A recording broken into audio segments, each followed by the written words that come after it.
จากพิสาวกรกมลเจ้าได้1 คะแนนเจ้าคนโจ้มามีเด้อเพลงนี้มันนิสัย3เจ้าเสียงน้ำไหมขึ้นน้อยเนาะฮะก็เร่งสุดแล้วนะโทรศัพท์กับพี่ก็ได้ยินในหูฟังมากกันนะพี่ได้ยินเสียงที่หูฟังเนี่ยเจ้าก็มากเร่งว่านะนะแต่ขึ้นในกูอีดิตนะขึ้นประมาณถ้ามันไม่ได้ยินที่หูฟังเนี่ยแสดงว่ามันบ่ออก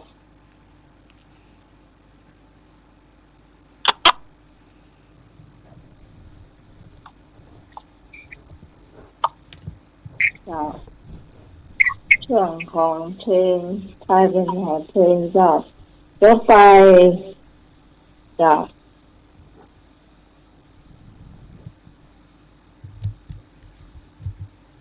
ต่อไปพระอาจารย์นิพนธ์เนาะเป็นมาไทยปัญหาพุทธประวัติเจ้าเนาะ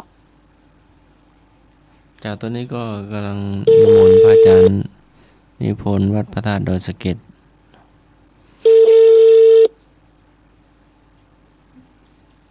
ครับผมกับพระครูพระอาจารย์นิพนธ์ครับ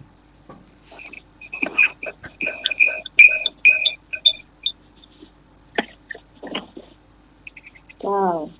สิบนิ้วไหว้สาตามมัสการพระอาจารย์วิสุวัชวรกิจโจกลุ่มในการสถานี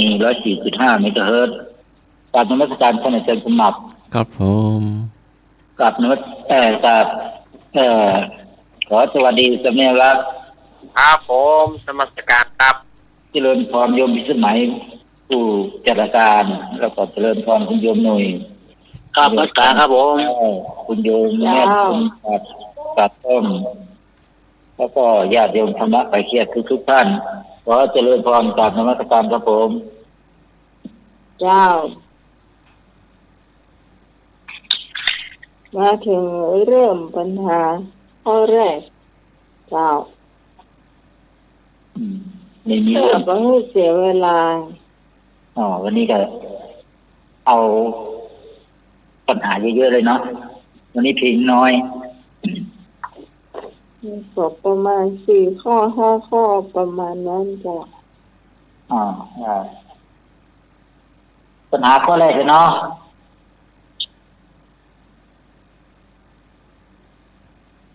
พระสารีบุตรและพระโมคคัลลานะ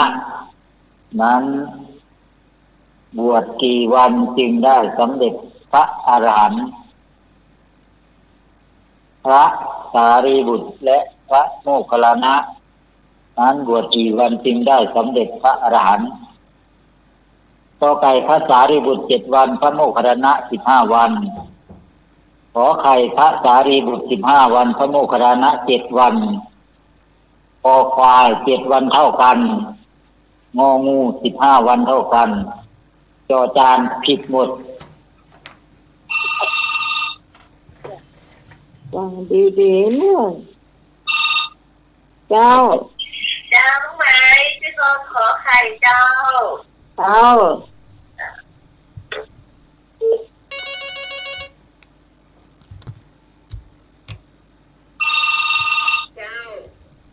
พี่กองข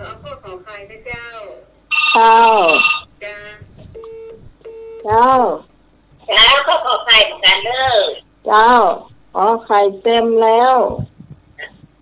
ขอไข่เต็มแล้วหน่วยจอจานครับ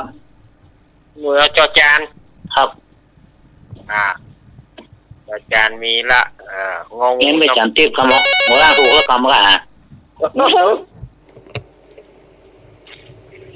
เจ้าพี่กรณ์จ้าเอาข้าวคอควายเพราะว่าจะเอาขอไข่เต็มแล้วจ้ะกดไม่ทันคอควายเข้า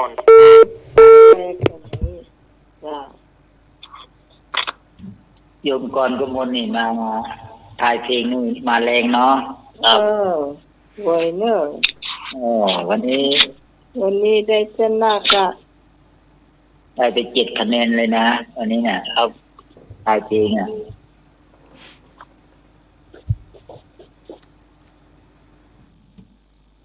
ไม่ธรรมดา โยมเอกแรงแต่ยก 1 ยก 2 ยก 3 ยก 4 ยก 5ตกขอบเวทีไปเลยนะ โอ้นี่ก็ได้คะแนนแล้ว ใช่ยก 1 ยก 2 คะแนนงานนำนะ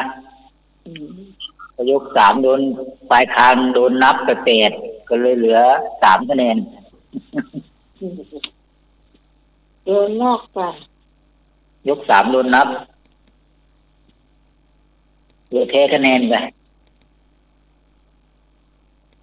พระสารีบุตรและพระโมคคัลลานะนั้นบวชกี่วันจึงได้สำเร็จพระอรหันต์ต่อไก่พระสารีบุตร7 วันพระโมคคัลลานะ15 วันต่อไก่พระสารี ข้อ บุตร นี้ผิด พระโมคคัลลานะ7 วันพอควาย7 วันเท่ากันงองู15 วันเท่ากันจอจานผิดหมดทุกข้อเช็ดหน่อยละ ข้อคอควายผิดงองูก็ผิดจอจานก็ผิดข้อไก่ก็ผิดเจ้า อยู่ไหนไม่ยังถูกอ่ะ ก็ไม่เหลือข้อไหนอ่ะ นี่พี่โมระ ไม่เหลือข้อไหนข้อไหน แล้วพี่ต้องร้องกกง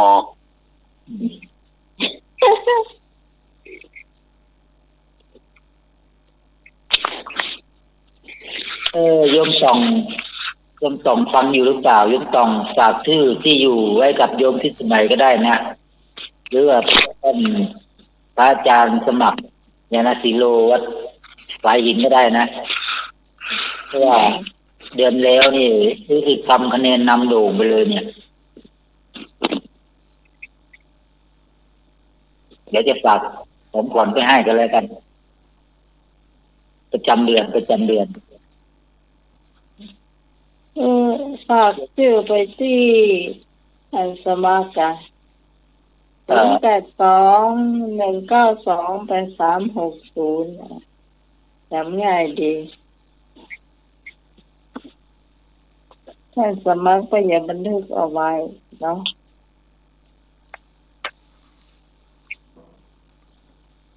อาจารย์นี่คนว่าเสียง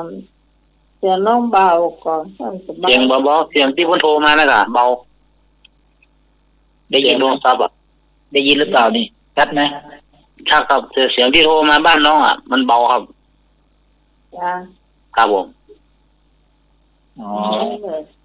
โทรศัพท์บ้าน ได้เลย ครับ ก็ทำได้เลย ครับเบาเสียงไก่ครับ เดี๋ยวจะลอง ท่านสมัครถ้าสมัครคงจะได้ยินก้อยครับ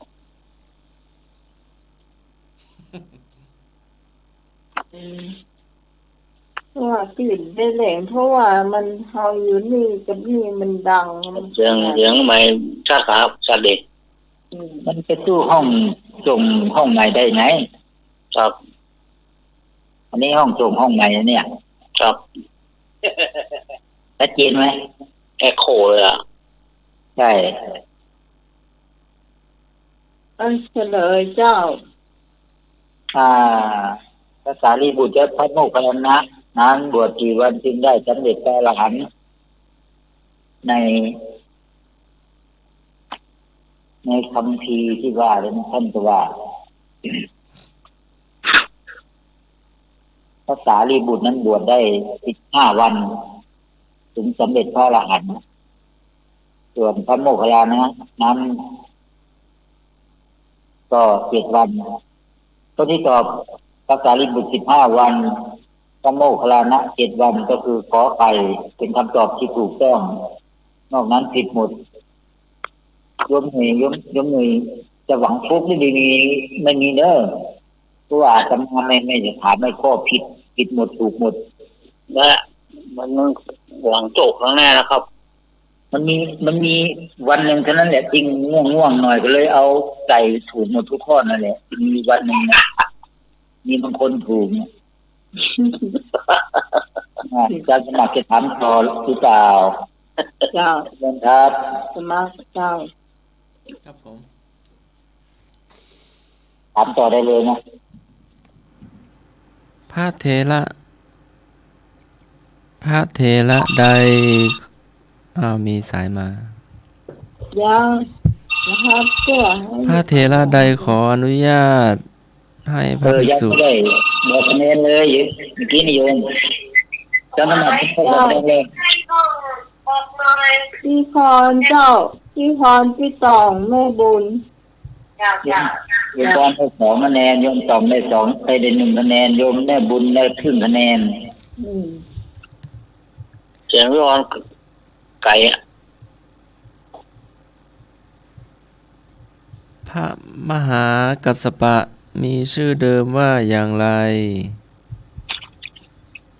พระมหากัสสปะมีชื่อเดิมว่าอย่างไรกอุปติสะขอโกริตะคอปิปะภาลิงอกัจจานะ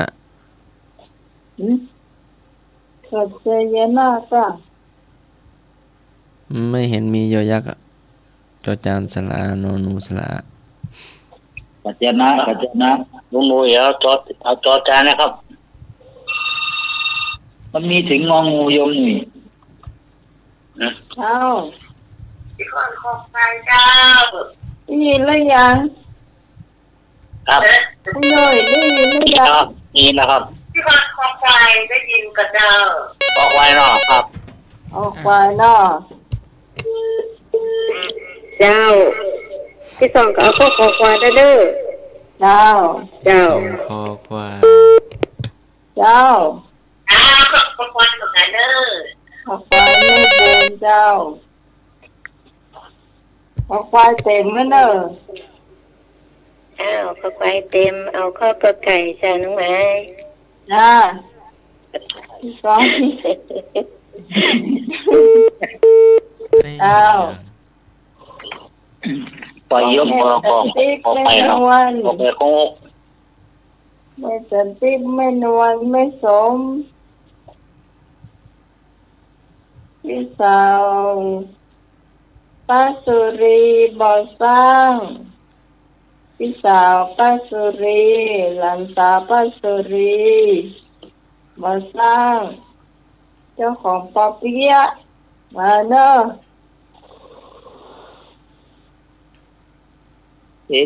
ข้อแรกนี่ใครได้2คะแนน1คะแนนโยมพรโยมต่อมโยมบุญใช่ไหม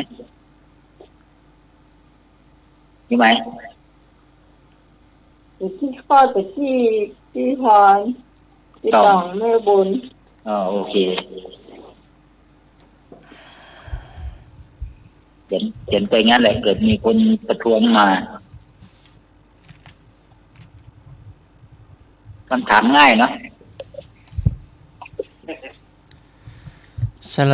ยครับผม พระมหากัสสปะมีชื่อเดิมว่าปิปะภาลิกคอควายปิปะภาลิพระอาจารย์นิพนธ์เพิ่มเติมครับผม ควายนี่เยอะ คอควายก็คอควายดิก็คอควาย ใหญ่เด็กคอควายมันมีว่ะ มันหลังค่อมเหมือนกอไก่แล้วหลังโกงเหมือนกันอ่ะ ไปข้างๆครูๆไหมใครได้ที่1เดี๋ยวพรใช่ไหม ครับ โยมพร พี่พรบอกพี่ตอง ก็ไม่บุญเหมือนเดิม ไม่บุญเกินปูนประการครับ เจ้า ครับลุงหนูได้รางวัลชมเชย ปัญหาข้อที่3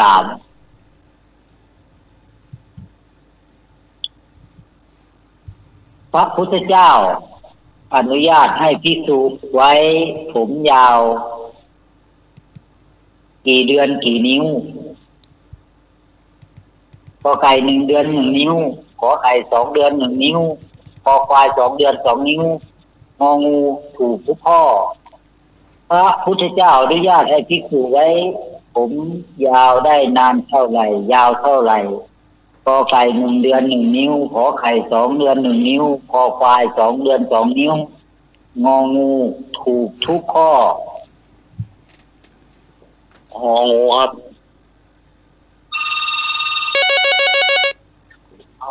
อ้าว ก็ตอนนั้นเอาพวกกอไก่ดีกว่า1 เดือน 1 นิ้วดีกว่าเจ้า เจ้า ขอไก่กุ้งครับ พี่กรณ์เอาข้อขอไข่จ้าน้องไม้ ขอไก่ จ้า ขอไข่เท่าไหร่อ่ะขอ ขอ ไข่ ไข่ ไข่ที่ 2 เดือน 1 นิ้ว จ้า ฮะ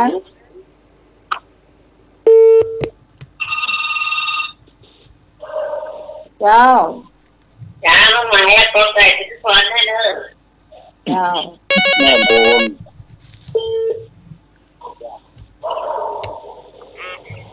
เจ้าข้อกอไก่เต็มหรือยังเจ้า ยังยัง อันเอาข้ององู ก็ไก่ยังเหลืออีกเหรอ ฮะกอไก่เหลืออยู่ คนที่3เจ้าอันกอไก่ เจ้า ฟังปัญหาดีๆนะ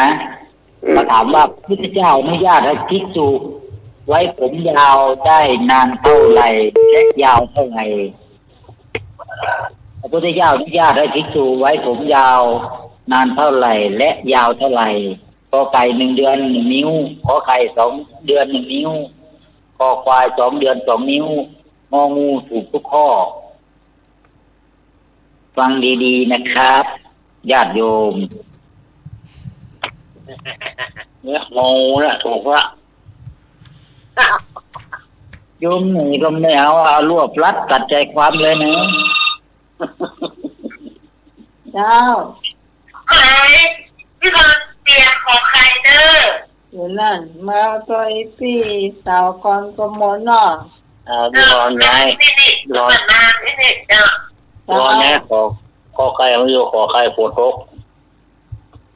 โยมต้องว่าไงตามขอไข่มาหรือเปล่าล่ะ เห็นตามก็ดีนะนี่ตามดิ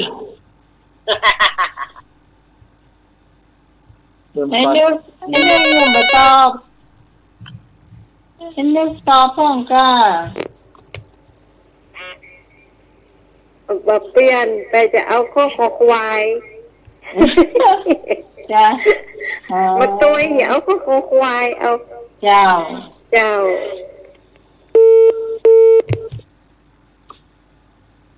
เสียงดวง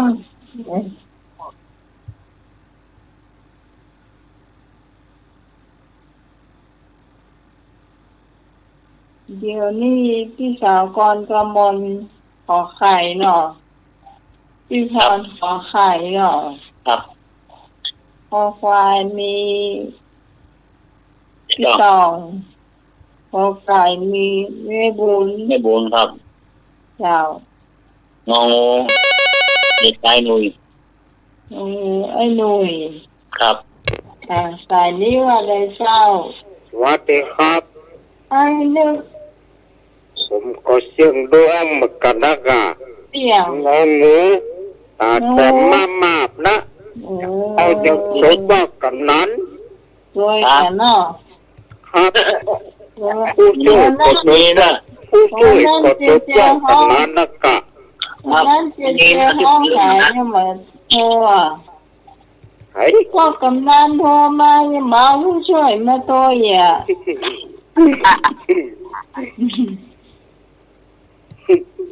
เจ้า ก็ไก่กี่คนแล้ว ครับผม เดี๋ยวนี้งองูมี2 ก็ไก่มี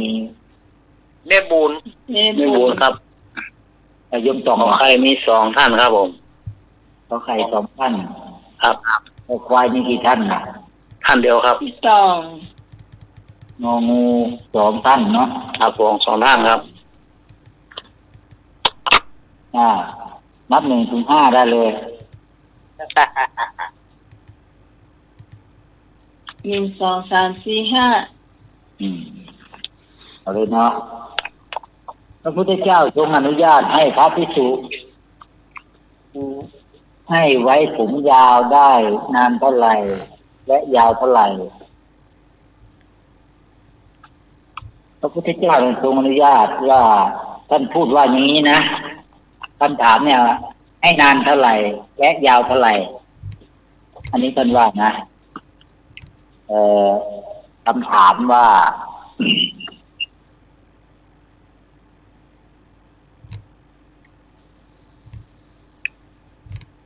อย่าไว้ผมยาว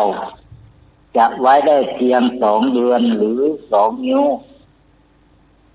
ยาวเกินนั้นไม่ได้คำตอบที่ว่า1 เดือน 1 นิ้วอันนี้ไว้ได้ไหมไม่ได้ 1 เดือน 1 นิ้วไว้ได้ไหมก็ไม่ได้ท่านบอกว่าห้ามเกิน2 เดือน 2 นิ้วแต่ถ้าเราจะไว้ภายใน1 เดือนจะไม่ยาวเกิน1 นิ้วได้ไหมก็ได้ได้เนาะได้ขอไข่2 เดือน 1 นิ้วได้เนาะได้ขอไข่2 เดือน 2 นิ้วได้เนาะได้งองูถูกทุกข้อข้อไหนถูกโยมที่สมัยบอกสิงองูทุกเลยเนาะ2 คนเนาะ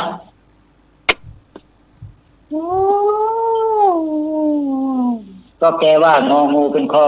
คำตอบที่ถูกต้องคือถูกทุกข้อแหละท่านห้ามไว้ห้ามเกิน2 เดือนและหรือยาวเกิน2 นิ้วถ้า1 นิ้วเดือนก็ได้ก็ถูก2 เดือน 1 นิ้วก็ได้ก็ถูก2 เดือน 2 นิ้วก็ถูกฉะนั้นงองูก็ถูกคือถูกทุกข้อไม่นึกแต่หน่วยได้2 คะแนนไม่นึกโดยมาได้1 คะแนนโยมหน่วยนี่รู้มาจากไหนโยมหน่วยความครับเดามาหัวมั้งข้อแรกยังเดาเลยความครับนิมนต์ท่านอาจารย์สมัครครับผมโอ้คำนี้คำหนึ่งจ้ะขวัญมากฟังได้แต่ไม่รู้เข้าบ้านนั่นว่าที่ถูกคำนี้เนาะพี่พรเยอะเถียเด้อ2 คะแนนได้1ได้1ว่ะเป็นบุญกันนึกมันตัวเอาเนี่ยยมนึกแกชอบงองูตาเลื่อมมากๆอ่ะแกชอบอย่างนั้นน่ะ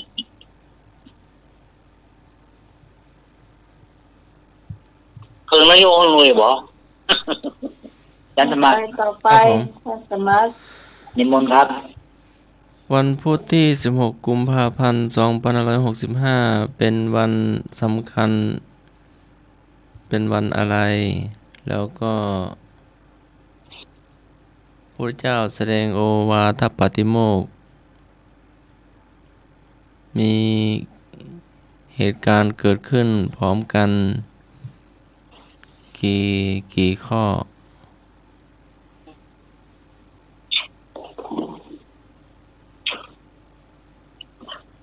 ที่จะให้เติมคำกันก็เลยให้ตอบมาได้เลยเนาะตอบมาเองเนาะเจ้า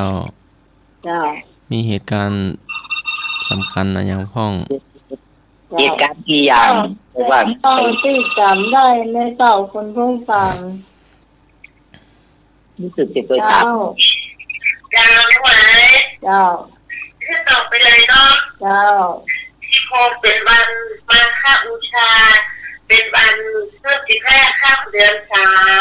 3พระพุทธเจ้าแสดงโอวาทปาติโมกข์หรือว่าเป็นวันจาตุรงคสันนิบาตเจ้านี่เนี่ยตัวพรเนี่ยเชิญพ่อบุญตัวพรเนี่ยมีข้อ2,250มาประชุมพร้อมกันแบบนี้ค่ะ นี่หนุ่ยไปตัวก้นโยมพรระวังเลย โรงคัดสรรนิบาตแต่เดี๋ยวกำจับ ระวัง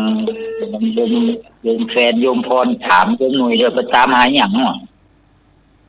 คือจะต้องตอบเจ้าที่คุณผู้ฟังจำได้นะเจ้าเนาะ ต่อพี่เขาได้เนาะ เจ้าจะ ที่ เยอะจะ จำ น้อย ได้ ก็ได้ นะ เอา เจ้า เท่าที่ได้ เป็นยัง นี่มันยากตอนนี้แหละให้ตอบไปเป็น นี่ ประเด็น คือ ได้แล้ว ที่ว่า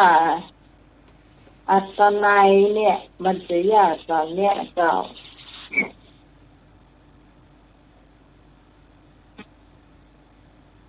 พี่สาวกรกมลตอบมาเลย โยมหนุ่ยตอบอะไรเมื่อกี้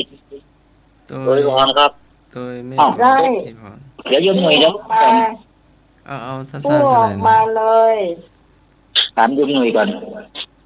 โยมหนุ่ย ครับ โยมพรตอบว่ายังไงเมื่อกี้นี่ วันม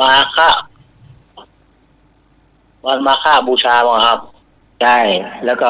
ต่อว่าไงอีก4อย่างว่าไงอ่ะ วันมาฆบูชา วันพระเจ้าเปิดโลก ไม่ใช่จะได้ แล้วไปตามเขาจะไปตามได้ยังไงเนี่ย เอาตอบเดี๋ยว โลกมันไม่ใช่ ก็ วัน เอา นี้ เท่าที่ได้นะ ถือว่าเป็นคนที่สอบแล้วกันเนาะ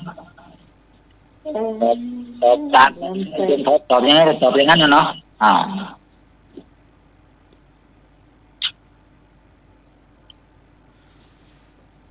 คือพี่พรต้นบอกว่า เป็นวันจาตุรงคสันนิบาตคำว่าจาตุรงคสันนิบาตน้ำหมายแปลให้ก็ได้ว่า มีเหตุการณ์เกิดขึ้น4อย่างไอ้อย่างพ่องจาตุรงก็คือ4แล้วพี่พรตอบมาเลยเห็นรอบหนึ่งเจ้า ที่แน่โยมพรนี่ได้2 คะแนนแล้วแหละเต็มๆล่ะ ยังมาได้2แต่เถอะเพราะว่ามันมาหมดเลยถ้าหัวใจที่เป็นสอนจะยังไม่ได้ตอบเลยใครตอบได้ตอบมาหน่อยนึงได้ก่อนหัวใจที่เป็นสอนมา2-3อย่างนะมีอย่างพ่อ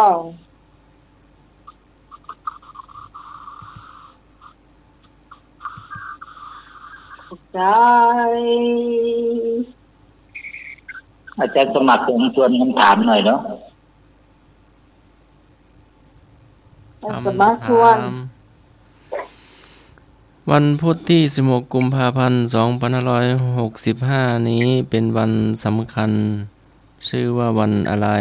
แล้วมีเหตุการณ์เกิด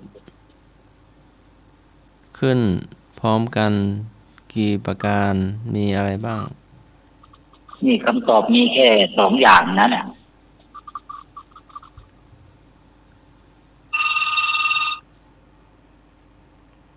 เจ้า ดาวไหน เจ้า ยัง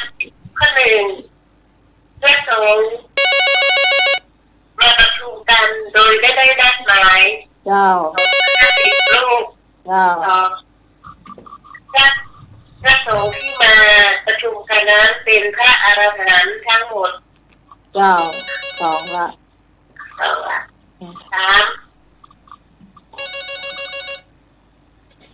เดี๋ยว 3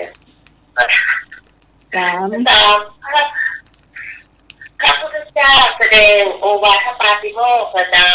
เดี๋ยวตอนนี้มานั่นแต่พระที่สุเหล่านั้นโดยเป็นพระเป็นเหตุที่ขวด เอยุคือปลูกสัมปทานนะ เจ้า เป็นอาหาร เจ้า อาหารทั้งหมด จ้ะแล้วก็สุดท้าย เป็นวันขึ้น เป็นวันขึ้น15 ค่ำเนาะ จ้า เจ้า วันข้าเลิกกระเจ้า เป็นวันพระจันทร์เต็มดวง 15 ค่ำ จ้า แล้ว ได้ใช้ แค่นั้น ถ้า เลย หัวใจเออ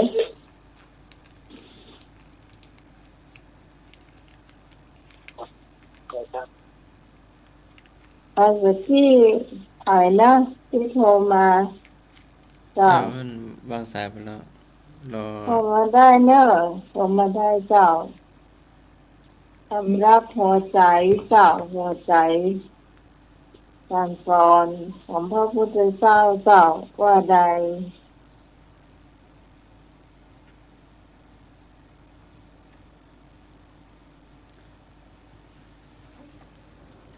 แต่ที่เจ้าโทรมาใหม่เนอะ ว่าที่ปาติโมกข์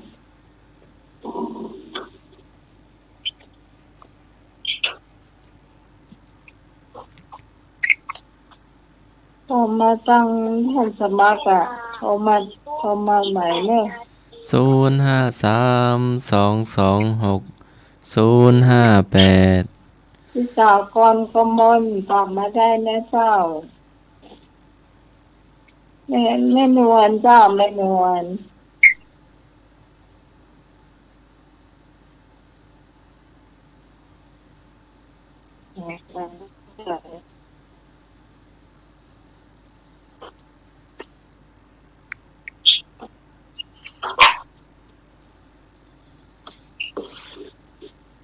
ข้อหนึ่งทำความดีละเว้นความชั่ว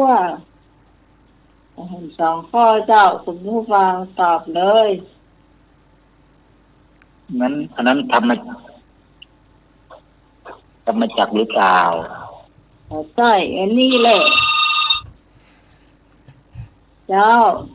จ้าหนึ่ง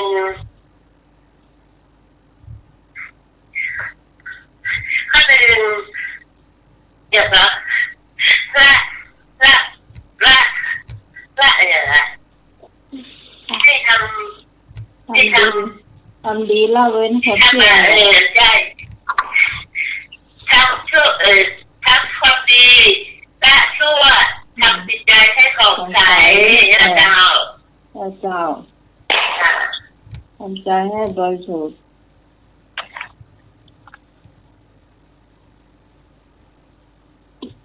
ไม่จับปากทั้งปวงทำกุศลให้ถึงพร้อมและทำจิตใจให้ผ่องใสอย่างน้องแหวนจำเกิดแต่ละผลไป ไม่ ผล ทำบาปเจ้าไม่ทำบาปทั้งปวงทำกุศลให้ถึงพร้อมแล้วก็ทำจิตใจให้ผ่องใสเจ้า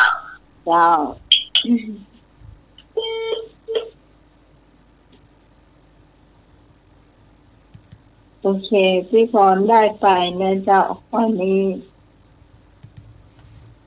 มันเสียจนมันจะสูญแก่เจ้าย มหนุ่ยเนาะตามด้วยละ2ยมหนุ่ยเนาะ ครับผม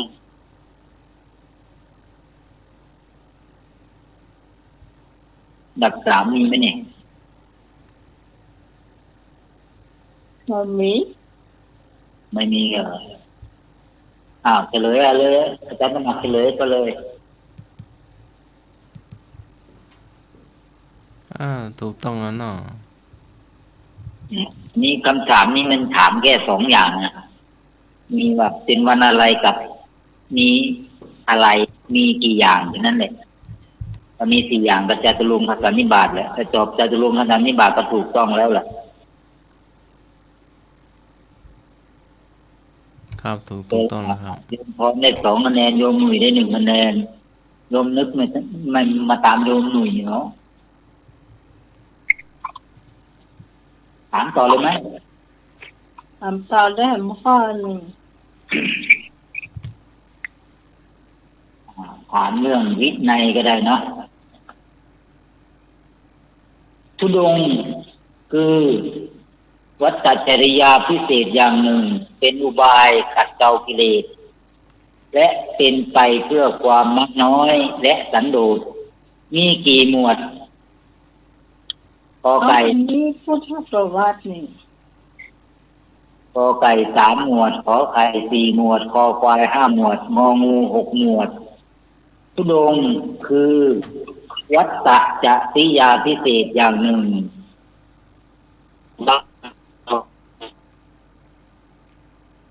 มาน้อยและสันโดษ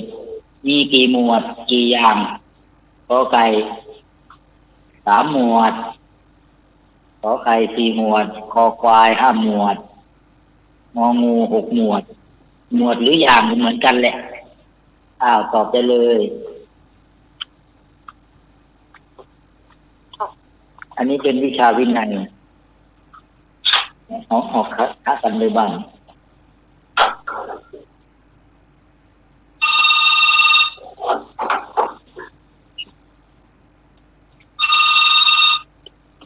น้อง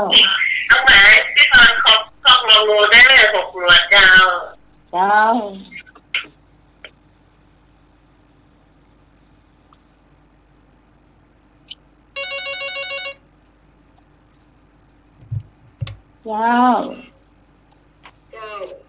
พี่ต้องเอา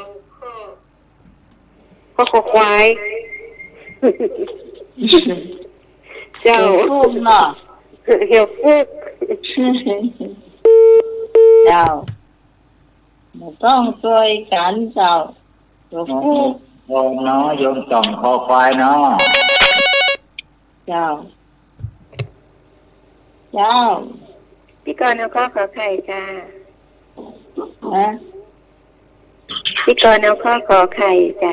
ขอไข่ จ้า โยมกันจำนวนขอไข่เนาะ จ้าจะได้ไม่ต้องเตยกันเนาะใครอยากได้คะแนนเยอะๆก็จะได้ เจ้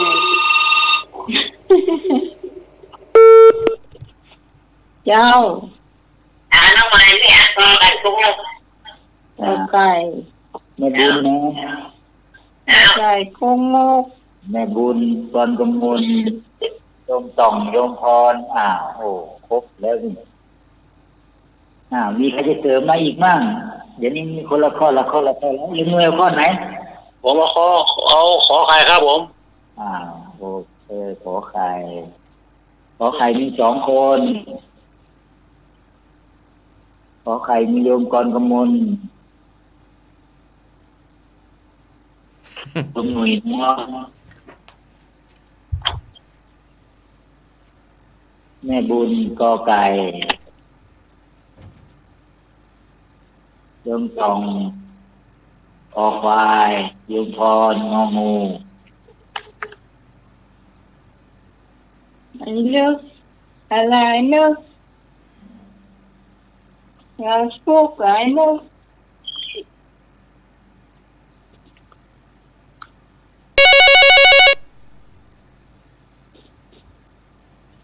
จ้า สวัสดีครับเพื่อฟุกล่ะออกข้ององูครับเพื่อฟุกข้อไหนโยมข้อไหนงองูครับงองูใช่ไหมครับวันนี้ตามโยมพรเนาะงองูตาหวานในน้ำผึ้งเนาะเฮ้ย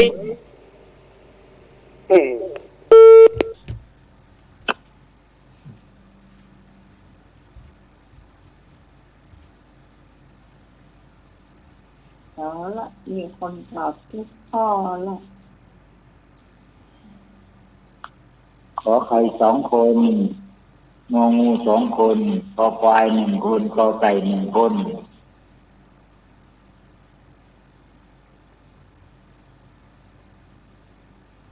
ที่โยมเอกไปไหนหลับเลิกปากมึง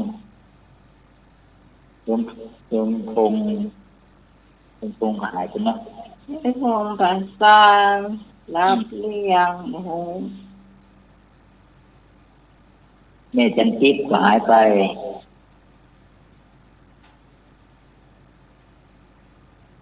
โยมมาลีวันนี้ไม่เจอเลยนี่วันนี้พี่สาวเรียนดักจริงเนาะสงสัยโดนกักตัวโอ้เช้าใครว่าทุกคน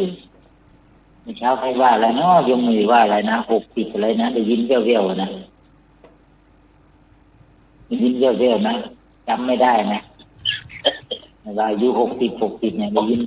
นนะเป็นหน่วยเวลาหลังในเจอกันเนี่ยนะยังหน่วยได้ยินเยอะๆนะยิน60อะไรนะ60เป็นแล้วเองแล้ว ที่ยินว่าพระอาจารย์นิพนธ์จะมาดูเครื่องเสียงฮะวันนี้งดกระโดดปริยายสวดมนต์พระมหาจักรพรรดิฝนก็ตกด้วย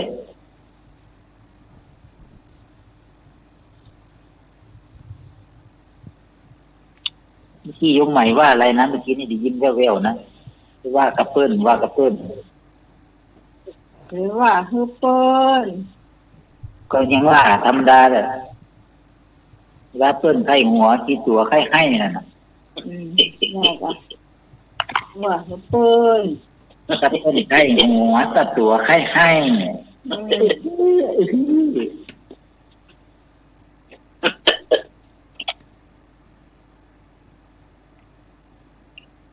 ดีเลยเจ้าดีมันจะมาอยู่ที่นี่มันก็ได้ไหมเมื่อกี้ลืมมันทุดงคือวัฏจริยาพิเศษอย่างหนึ่งเป็นอุบายขัดเกลากิเลสและเป็นไปเพื่อความมั่งน้อยและสันโดษนี่หมวดที่หนึ่งว่าด้วยเรื่องจีวรคือการจำกัดจีวรคือพระจะต้องจำกัดจีวรนะหมวดที่หนึ่งว่าด้วยเรื่องการจำกัดในเรื่องจีวรหมวดที่สองว่าด้วยเรื่องการบิณฑบาตอันนี้ทุดงมีหนังสือเป็นกิจวัตรหมวดที่สามว่าด้วยเรื่องเสนาสนะคืออยู่เสนาสนะที่เขาจัดไว้สำหรับทุดงอย่างเข้ากรรมอะไรเนี่ยข้อที่สี่ว่าด้วยเรื่องความเพียรก็คือการเดินจงกรมหรือว่าจะนั่งสมาธิอะไรเนี่ยต้องมีการพิจารณาเป็นนั้นทุดงคือวัฏจริยาพิเศษอย่างหนึ่งเป็นอุบายขัดเกลากิเลสและเป็นไปเพื่อความมั่งน้อยและโดดนั้นมีทั้งหมด4หมวดขอไข่เป็นคำตอบที่ถูกต้องขอไข่มีคนถูกอยู่2 คนให้หน่วยมาฟุกยกกรกมล2 คะแนนเนาะโยมหนุ่ย1 คะแนนเนาะครับโยมหนุ่ยนะครับให้ไปทางไหนกูฟุกตรงนี้ห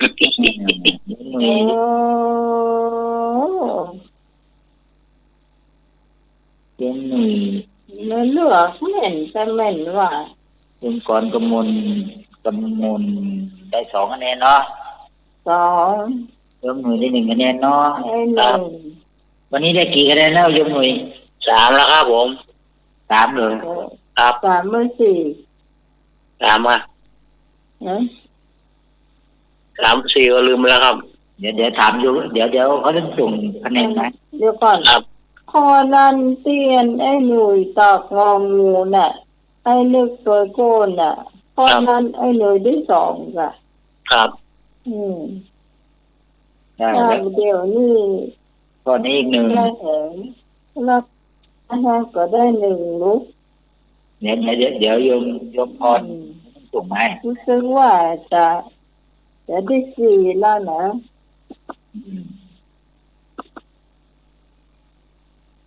โยมพรโอเคการสอบนักธรรมปัญหาธรรมะก็จบลงไปด้วยดีเนาะก็หมดแล้วเนาะสำหรับปัญหาธรรมะหมดไป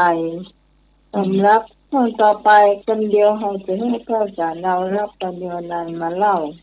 นิทานเลยเจ้าก่อนที่จะเล่านิทานนั้น ก็จะขอประชาสัมพันธ์น้อยหนึ่งนะเจ้าตั้งทีมงานธรรมะไคเขียนเราเนี่ยมีความตั้งใจที่จะช่วยท่านมหาสมชาติเจ้าเรื่องเดินธรรมยาตรานะเจ้าไม่ฟังเอาเชื่อต้นสักน้อยหรือว่าจะได้ดีหรือว่าไม่ดีไม่หมายก็อยากเชิญชวนคุณผู้ฟังนะเจ้าเนาะว่าต้นจะช่วยเราก็ต้องไปเชื่อเป็นห้องนะเจ้าเนาะตามแต่กำลังศรัทธาก็แล้วกันญาติโยมเอาเป็นว่าสมัยตั้งพระป่ากองละ20 บาทเจ้ากองละ20 บาทแล้วแต่คุณผู้ฟังจะพร้อมเนาะ2 กองก็ได้40ละ3 กองก็ได้60ละ5 กองก็ได้100ละเจ้าเนาะแล้วแต่คุณผู้ฟังด้วยเจ้าเนาะจะผ่านไอ้สามิพลจ้าจะผ่านไอ้หนุ่ยจ้าเจ้าเพราะว่าก่อนเดือนมีนาเนี่ยเราจะส่งไปดูโน้ตละถึงทีมงานธรรมะให้เรื่องเราแล้วเจ้าเรายังไม่รู้ว่าหมายนี่จะเอาเท่าใดดีเจ้าเดี๋ยวก่อน10 กล่องก็200เนาะ15 กล่องก็300เนาะแต่อย่างน้อยก็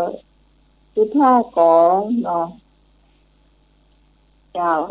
เอาเริ่มต้นก่อนเนาะให้เลยแล้วเจ้าของครับเจ้ากอง3 บาทมั้งครับกอง20 บาทเจ้ากอง3 บาท10 กล่อง100เจ้า15 กล่อง300เจ้า15 กล่อง300เจ้าของ5 บาท10 กล่อง100น้องใหม่เริ่มต้น15 กล่องเจ้าน้องใหม่ร่วม10 กล่อง200แล้วเจ้าพี่พร10 กล่องไอ้หนูจดไว้เลยหรือว่าอาจารย์นิพนธ์เจ้าจดไว้ครับเจ้าโอ้ดีใจเจ้าเดี๋ยวว่าไงว่าใหม่นี่จดใช่ไหมครับผมจดไว้เลยเจ้าพี่พร10 กล่องเลยเจ้าโยมพรเท่าไหร่นะ10 กล่อง200ของ50 กล่องครับ50เนาะครับ50เดี๋ยวกันเนอะยังไม่คูณก่อน5 2 10 500 50 กล่องก็ปันนึงจ้ะ50ก็ปันจ้ะครับผมแม่นก็นี่หน่วย1 ปันถ้า10 กล่องมัน10 กล่องมัน200อ่ะครับ20 ก็400 20 ก็400 5 กล่องเป็น10น้องไหมพี่กองจ้าอะไรคะพี่กองเอา25 กองจ้ะ25 กองจ้ะ25 กองเป็น500จ้ะโยมกรกมูลยังไงจ้ามูลปัจจัยที่จะโอนผ่านไปทางอาจารย์สมัครเนี่ยเนาะเหมือนที่ครั้งที่แล้ว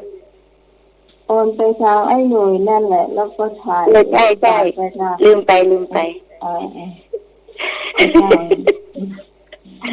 ไอ้หนุ่ยขอโทษจ้าเมื่อที่แล้วก็โอนไปแล้วทีนี้ใบของธนาคารที่อะไรออกมานะโอนไปที่อาจารย์สมัครจ้ะได้สมัครได้ครับท่านหรือว่ามีลายขอลายให้หน่อยเป็นสะพานบุญให้หน่อยนะจ๊ะครับผมครับ จ้าขอบคุณจ้า ก็ส่วนใหญ่ไปที่นั่นเนาะ ผม50 กล่องโอ้เท่ากับว่าปันใหญ่ปันสูง เจ้า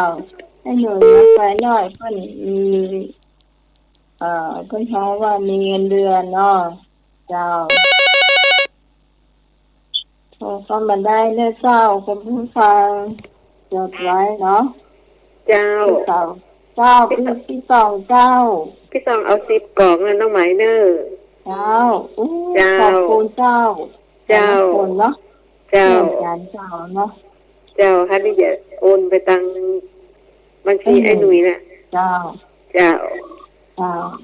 เดี๋ยวนี้ได้5 คนแล้วใช่ไหม เจ้าก็มีพี่พรและเจ้าพี่สาวคอนกมลเจ้าพี่ตองเจ้าไอ้หนุ่ยเจ้าน้องใหม่เจ้า 5 คนแล้ว การสมัครใจเจ้าให้คิดกล่องดีก่อนหรือว่าคิดกล่องก็200ครับผม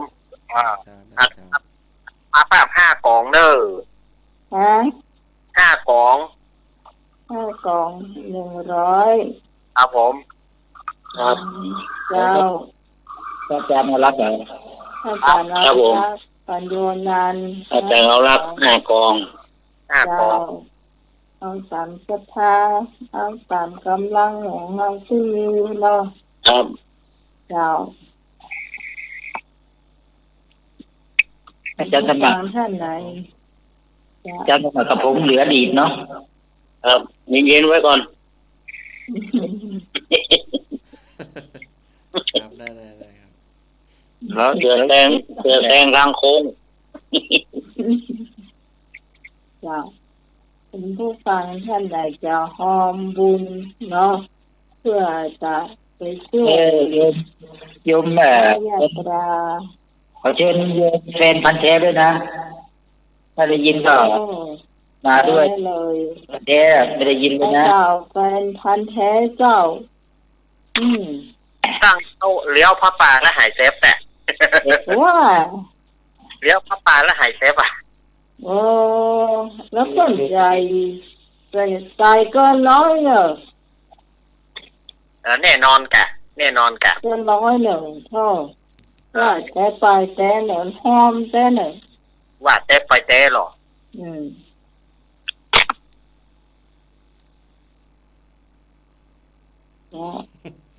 เดี๋ยวนี้เราก็ได้จะหลายแล้วเนอะเนาะ อ๋อเนาะ เพื่ออ่อนหรือเราคือว่าเราไม่ได้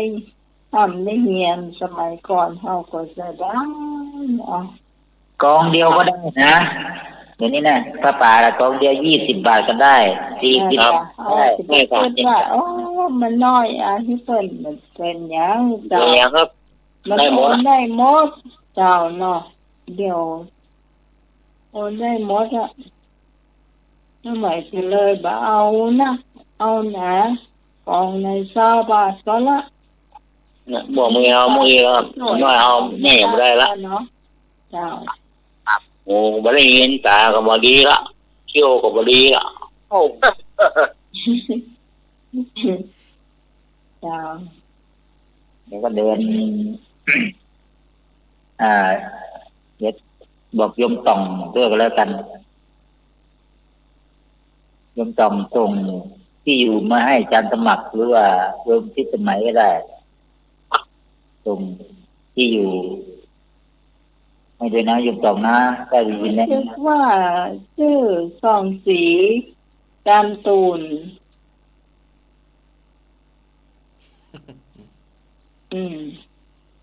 แล้วมันเลขที่อย่างนะเดี๋ยวนะเจ้า สวัสดีครับ เจ้า ทีนี้ไม่ได้ครับ ก่อนเดินไปถึงพุละเชียงของพุละแล้วก็จะพร้อมกันนี่ก็ก่อนวันที่9น้ำหมายจ๋าก็รวมส่งไปก่อนวันที่9เจ้า วันที่9เดือนนี้ก็ครับเดือนมีนาค่ะ เดือนนี้กุมภาเนาะ เจ้า ครับ ครับผมครับ200ครับ ฮะ ผมครับ200 บาท 200ก็10กล่องเนาะ โอนดำครับของ5 บาทนี่ก็ครับ กล่อง20 บาท10ก็200นะเจ้า ครับผมเอา200 เจ้า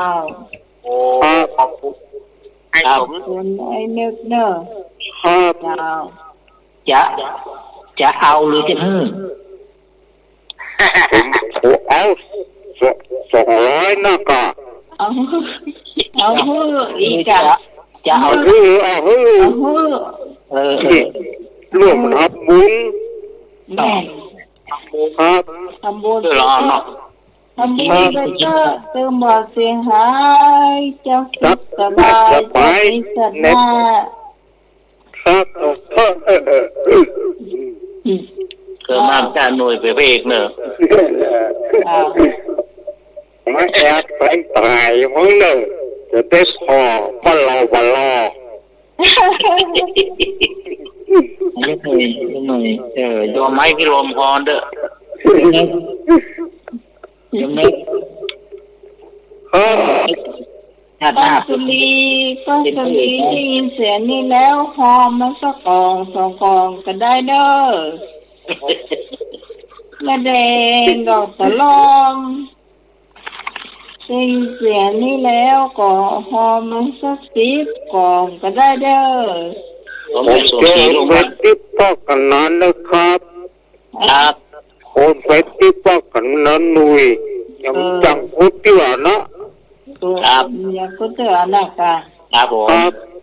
คนไปที่ปกนาโนยนะครับ ครับ จะไปรวมเหมือนอันหมดอ่ะ บูรณาการเนาะเกิดทำการอะไรป้ากับว่าเนาะ ดีใจนะเจ้าเอาประกาศไปแค่วันเดียวก็ได้ความร่วมไม้ร่วมมือจากคุณผู้ฟังนะเจ้าน้อยที่สุดเนี่ยคุณผู้ฟังก็ได้หัวมากอง20 บาทเจ้าพี่โตงเนอะอย่างจะเอาบ้านเลขที่กะ เจ้า บ้าน อาจารย์ บ้านเลขที่หลังในบอกเลย 48 48หมู่5นะหมู่5ตำบลปะบง เจ้า อำเภอสารพีจังหวัดเชียงใหม่ หมู่ 5 เจ้า ตำบล ปะบง เจ้าสารพี เจ้า เชียงใหม่รหัสไปรษณีย์เหรอ รหัสไปรษณีย์50140 50140จ้ะ คุณบอกหลังไม้เอามาหน้าไม้เอา ต้องหลังไม้เคยบอกหน้าไม้ละ ไม่ต้องหลังแล้ว ไปแล้วไผ่ว่าจะส่งอย่าไปให้จ่าได้อันนั้นน้องใหม่บ้าพี่ชอบลูก ลงที่เพชรน่ะจ้ะหายแซ่บหายสวย น่า จำนะ เจ้าขอบคุณเรื่องหน้าค่ะ ทวนเดียวก่อนโย อีกครั้ง แต่นี่พลทวนเหรอ ว่าดิ อาจารย์นิพนธ์ทวนจ้ะ ทรงศรีจันตูนบ้านเลขที่48หมู่5ตำบลปะบงอำเภอสารพีจังหวัดเชียงใหม่รหัสไปรษณีย์50140วงเล็บ 48หมู่ 5ตำบลป่าบง เจ้า48หมู่5วงเล็บบ้านเทพาราม ป่าบงกีตารามใช่ไหม เจ้า ตารามอำเภอสารพี เจ้า จังหวัดกรุงเทพ จังหวัดชล ไม่ บุ ใช่ รี ค่ะเป็นสาวน้อยป่าบงค่ะ นะ 501440ใช่ไหมเจ้าชื่อตอกสีใช่หัวใจยาวหัวแล้วเนี่ยถามว่าเสน่ห์เมื่อใดมาสักเกือนะที่จริงไม่ใช่ชื่อแต่ไม่ใช่ว่าส่งสีนะต้นชื่อว่ายวงคำจันตูนทรงสีนี่เป็นเพียงชื่อเล่นยวงคำนะเจ้ายวงคำยวงขนุนใช่ไหมเจ้ายวงขนุนเดี๋ยวอันนี้เป็นยวงทองคำเจ้าจันตุนเนาะเจ้าชื่อไหนที่คนรู้จัก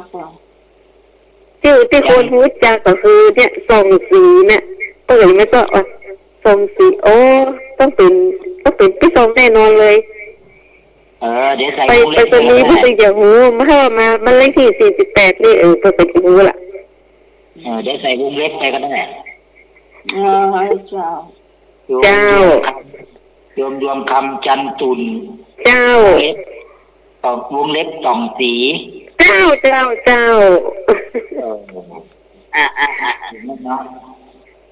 ้าโอเคแปลว่าอะไรโอเคแปลว่าต้นเวอร์ถามว่าโอเคแปลว่าอะไรต้นเวอร์โอเคลืมไปโยมตอกสีเจอจองพระป่ากี่กองไม่รู้นี่โอ้เพิ่นบอกแล้วรู้ฮะบอกแล้วรู้เขียนต่องเฉยๆเลยไม่มีสีเลยคิดไม่ได้เจ้าน้องไม้เจ้านี่ก็เอาอะไรนะดาวก่อนโยมอะไรเนี่ยเดี๋ยวกัน10 กล่อง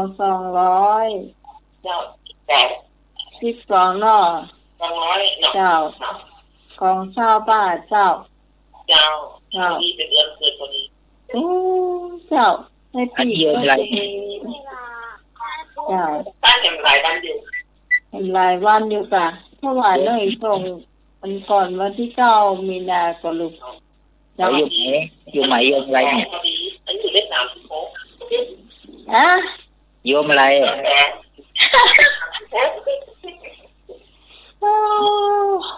โยมอะไรสารีเจ้า10 กล่องกล่อง200รู้สึกว่าที่ต้องก็เอา10 กล่องเหมือนกันนะน้องเจ้าเจ้าโยมมาดีแล้วเจ้าช่วยกันเกาะมาโยมมาดีเหรอสารีต้นเปานะเจ้าต้นของขวัญนะต้นเปาพวกเนอะโอ้โหแล้วก็ได้จันทร์ไปส่งกันเนาะลงมาส่งจ้ะไอ้ยังก็ลงมาต้นเปาส่งจ้ะส่งมาต้นเปาห้องเดือนหน้าเป็นว่ากันเนาะเดือนหน้าเดือนนี้ก็ได้33 คะแนนเนาะเดือนที่แล้วเนี่ยนะจ้าเดี๋ยวพี่จังต่อไปเนี่ยเดือนหน้าเอาคะแนนเยอะๆหน่อยเดี๋ยวโยมต้องให้หมดสิทธิ์นะเดือนหน้าการติดกรจะติดกองละโยมต้องเดือนหน้าเก็บหมดสิทธิ์ละแม่ละถ้าคนได้ที่ได้นี่ก็สลายสิทธิ์ให้คนที่2เจ้าคนต่อไปก็เดือนหน้าเลยคนเจ้าเจริญพรได้โยมคนที่2ได้สลายคนที่3อย่ามันจะไม่ได้ซ้ำกับลูกน้องโอ้ได้หลายแล้วนี่เป็นบุญได้เลยเจ้าบอกโยมพรด้วยโยมพรวันพรุ่งนี้ไม่เรื่องคะแนนโยมพรโยมไม่บุญวันพรุ่งนี้ค่อยว่ากันเนาะเจ้าวันนี้นี่ให้สามเณรรักเล่านิทานดีกว่าเจ้าขอบคุณมากเลยเจ้าวันนี้ก็ก่อนจะผู้ชายที่พร้อมกันนะเจ้าที่จะพร้อมกันก่อนละ20 บาทคือใจได้นะเจ้าว่าต้องคือได้มันน้อยกายอันนี้เพิ่นกัน อย่าเป็นอย่างในเจ้าเนาะทำได้ในเจ้าแล้วต่อไปเป็นสำเนียงเอาเล่าเจ้าเดี๋ยวก่อนขอจะลาอาตมาจะลาไปก่อนวันนี้จะก่อนวันนี้ก็ผิดพลาดประการใดก็ขอสมาภัยญาติโยมแล้วก็ขอกราบนมัสการท่านอาจารย์น้ำหมักสวัสดีสำเนียงรักแล้วก็ขอเจริญพรโยมพิสมัยโยมหนุ่ยโยมพรป่าเจ้าโยมแม่บุญโยมมาลีโยมหนุ่ยโยมพรกมลโยมพิสมัยโยมตองโยมนึกก็ธรรมะคลายเครียดทุกคนสิริอายุจะวันโนจะโพคังวุติจะยัตวาสตวัสสาจะอายุจะชีวสิทธิพระวันตุเตสาธุครับผม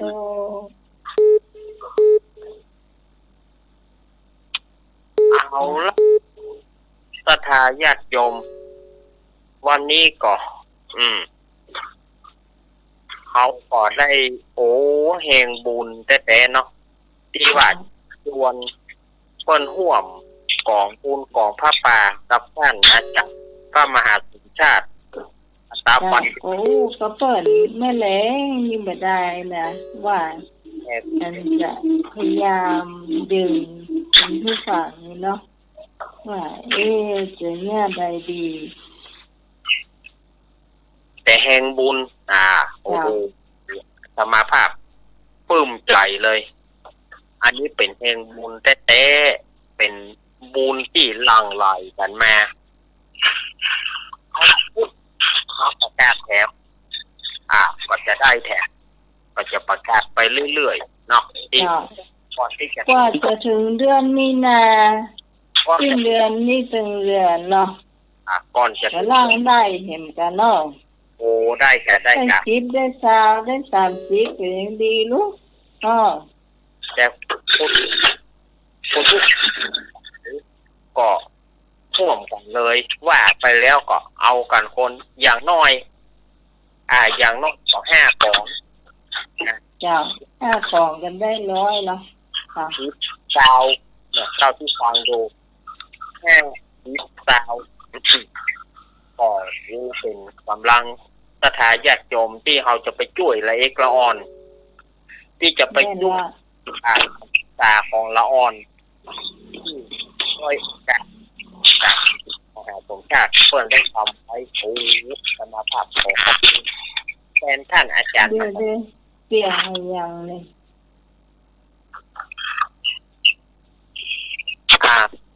ญาติโยมหลายแต่หน่อยก็เขาก็มาร่วมกองบุญกองกุศลกันไปเรื่อยๆวันพุธเอาก็จะประชาสัมพันธ์แถมเนาะคนละเล็กคนเพิ่งอาจจะไม่ได้ยินเนาะเผื่อมันเป็นด้านฟ้าด้านฝนครับที่ตอนนี้มันจะอยู่ไทยละด้านฟ้าด้านฝนมันจะขึ้นตายละวันนี้เราก็มาช่วงเกี่ยวกับการเล่านิทานแต่ก่อนการเล่านิทานนี้สมาภาพจะมีช่วงที่เราเดือน5เข้าไปก่อนที่จะถึงวันเดือน6ออกค่ำนี่ปกติอาตมาจะพูดถึงเรื่องการฝังเสือเพื่อการพายุลมที่จะมาเอาหรือเลือกสวนไห่แน่ตั้งขึ้นสีขาวเปิ้นหูกันเมินละอาตมาประชาสัมพันธ์เมินละแต่ทาง104เฮานี่อาตมาเพิ่งมาจัดพอดีช่วงนี้เป็นช่วงเดือน5แล้วก็ต่อไปมันจะเป็นเดือน6ตามจารีตที่ทอยของคนเมืองล้านนาเฮาเมื่อถึงเดือน6หรือว่าเดือน4ใต้ขึ้น1ค่ำจะมีการฝังเกลือไว้4มุมบ้านหรือว่า4มุมของสวนเรื่องสวนไห่แน่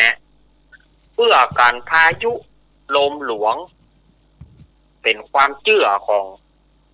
ครูบาอาจารย์ผู้เฒ่าผู้แก่ที่เปิ้นบอกมาเปิ้นสั่งลูกสั่งหลานสั่งสอนลูกหลานมาตั้งแต่อดีตอาตมาภาพก็สืบต่อเจตนารมณ์ของศรัทธาญาติโยมของครูบาอาจารย์มา เมื่อถึงเดือน4ใต้หรือว่าเดือน6เหนือขึ้น1ค่ำนั้นเพิ่นจะมีการฝังเกลือไว้4มุมบ้านเนี่ยที่อาตมาว่าตะกี้โอ้เขาจะฝังเกลือเขาจะขุดหลุมลึกก่อนแต่อาจารย์ก็ไปขุดอย่างลึกมองมันเป็นมองเขาเอาเกลือเข้าจอมนี่บ่ได้เอาเกลือเข้าจอมนี่บ่ได้แล้วก็ถมมุมหัวเฮาได้ก็ได้กับมุมหัวเฮาขอน้อยเดียวบ่ได้หรอกไม่ใช่นักนี่ว่าเขาบอกพูดไม่หากันเขาไม่พูดเนี่ยน้อยเดียวบ่ได้ขอให้ได้4ม่องท่านบ่ได้ใน4มุมบ้านหรือว่า4มุมของเรือกสวนไหนาของเฮาเพื่อการลมหลวงบ่ให้มาคุยบ้านเฮาหรือว่าบ่ให้มาคุยให้เรือกสวนไหนา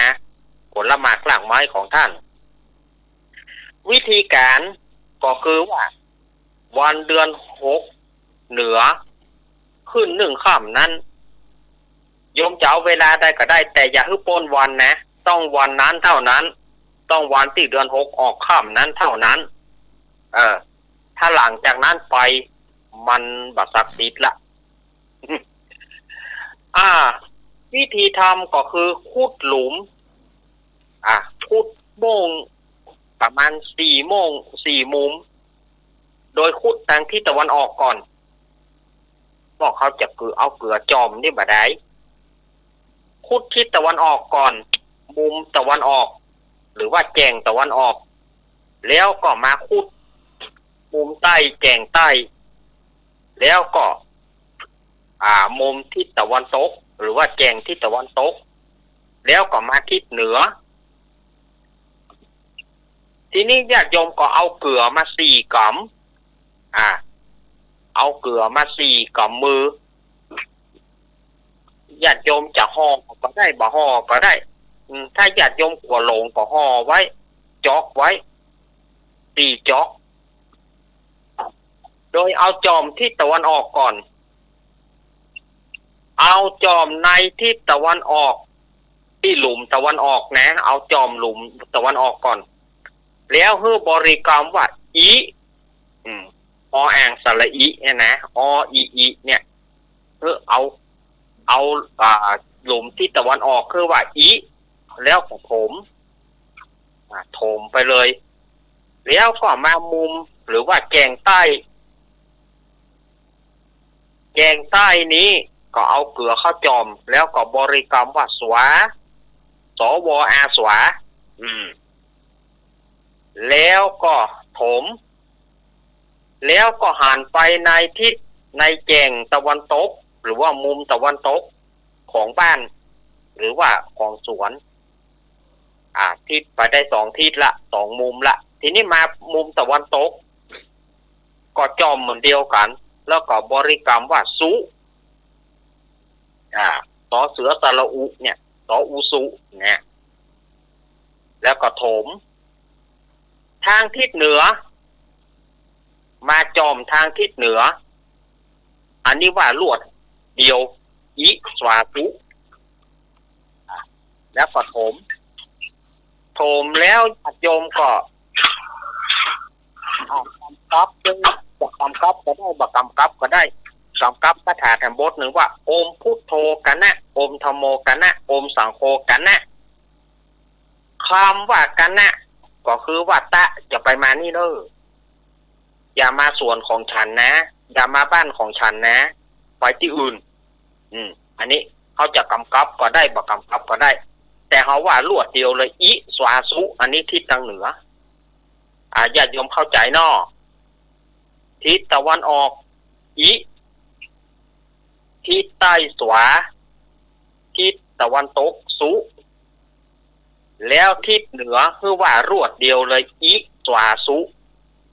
แล้วก็โยมจะกำกับก็ได้โอมพุทโธกันนะโอมธัมโมกันนะโอมสังโฆกันนะทดสอบไอ้หนุ่ยจะกำกับก็ได้บ่กำกับก็ได้อันนี้เฉพาะวงเล็บในมุม2ว่าต้องวันเดือน6ออกค่ำเท่านั้นที่จะฝังเกลือนี้ บางคนเดือน6พอแฮมโทรมาหาอาตมาอีแม่จะฟังเกลือได้ก่อนอาตมาบอกตั้งหลายครั้งแล้วบอกว่าต้องวันขึ้น1 ค่ำเท่านั้นญาติโยมก็ยังว่าประทำเตื้อป่านอีอย่างเมื่อแล้วนี่มีสถานญาติโยมโทรมาหาอาตมาอีแม่บ่ได้ทำเลยบัดเดี๋ยวนี้พอเดือน7แล้วมีเนี่ยบ่ม่วงอีแม่หยังลงปัดแล้วอาตมาจะว่าอย่างไรแม่เอ้ยอาตมาบอกคือแม่บอกจนบ่ฮู้จะอู้อย่างใดแล้วต้องวันเดือน6ออก1 ค่ำเท่านั้นอันนี้แจ้งกับสถานญาติโยมทางในเมืองเขานอกภายมีสวนมีหยังหรือว่ามุมบ้านของเฮาพอที่จะมันมีดินน้อยๆในมุมหัวเฮาก็ขุดก็จะว่าขุดเลิกขุดเด็กเนี่ยขุดพอจะเอาเกลือเข้าจอมลงบัดใดของมันได้ตีแจงของมุมบ้านเฮาเอาละจะในบ้านก็ได้จะนอกบ้านก็ได้อันนี้เป็นการฝังเกลือเพื่อการลมหลวงหรือว่าลมปีใหม่ที่อาจจะเกิดขึ้นในช่วงของเดือน6เดือน7เดือน8เนี่ยมันเป็นที่ระวังของทางเมืองเหนือเฮาปี11เสียหายไปบ่น้อยอันนี้ก็เปิดให้ฝังเกลือตามนี้ถ้ายังบ่เข้าใจเตื้อเดี๋ยววันพุธอาตมาก็จะมาลืมเฮือแห่ใหม่จนไปถึงอาตมาจะว่าจนไปถึงสิ้นเดือนกุมภาพันธ์นี่ต้องอันเพราะว่าเดือนออกค่ำนั้นจะเป็นวันที่3 มีนาคมเนาะอาตมาจะว่าตึกเดือนกุมภาพันธ์เฮานี่พอละก็จะนั่นเหรอที่เคยกินแป้งดำนะนี่เปลือกถ้ากรณีอย่างเขาได้ยินเสียงเขาดูแล้วมันดำแดงสียังหัวลมจะมาญาติโยมแบบถ้ารอขึ้นมันมาห้างนะถ้ามาห้างนี่มันเอาหมตาลละเขาสังเกตพอละเขาฟังเสียงทางใต้บนฟ้าเขาฟังเสียงละอึดอัดนี่มันน่าจะเป็นลมหลวงนี่ให้ตั้งพระโมง3 จบแล้วให้บริกรรมว่าโอมจ้างดำกินข้าวเปลือกโอมจ้างเผือกกินข้าวสารโอมจ้างดำกินข้าวเปลือกครับโอมจ้างเผือกกินข้าวสารคุณผู้ฟังจะจดไว้ก็ได้นะเจ้าญาติโยมจะเอาใส่ข้าวสารก็ได้หรือว่าจะเอาเป่าใส่มือแล้วก็แฮะไปที่กว้างไปที่จังสี่จะเอาว่าไปที่จังสี่เลยเราเป่าใส่มือเขาแล้วก็กว้างไปที่จังสี่โอมจังดำกินข้าวเปลือกโอมจังเปลือกกินข้าวสารเป่าใส่มือพวกเขากว้างไปที่จังสี่แต่ถ้ามันมาห้องแล้วเอาไหนมาได้ไหนนะคนเฒ่าคนแก่เขานี่จะใจฟังนะเอาละจังเผือกจังดำจังเผือกจังดำเป็นที่สูงมากขอจะมาอ่านข้างหลังอย่างนี้คิดแล้วกันคิดนี่ดังที่เลย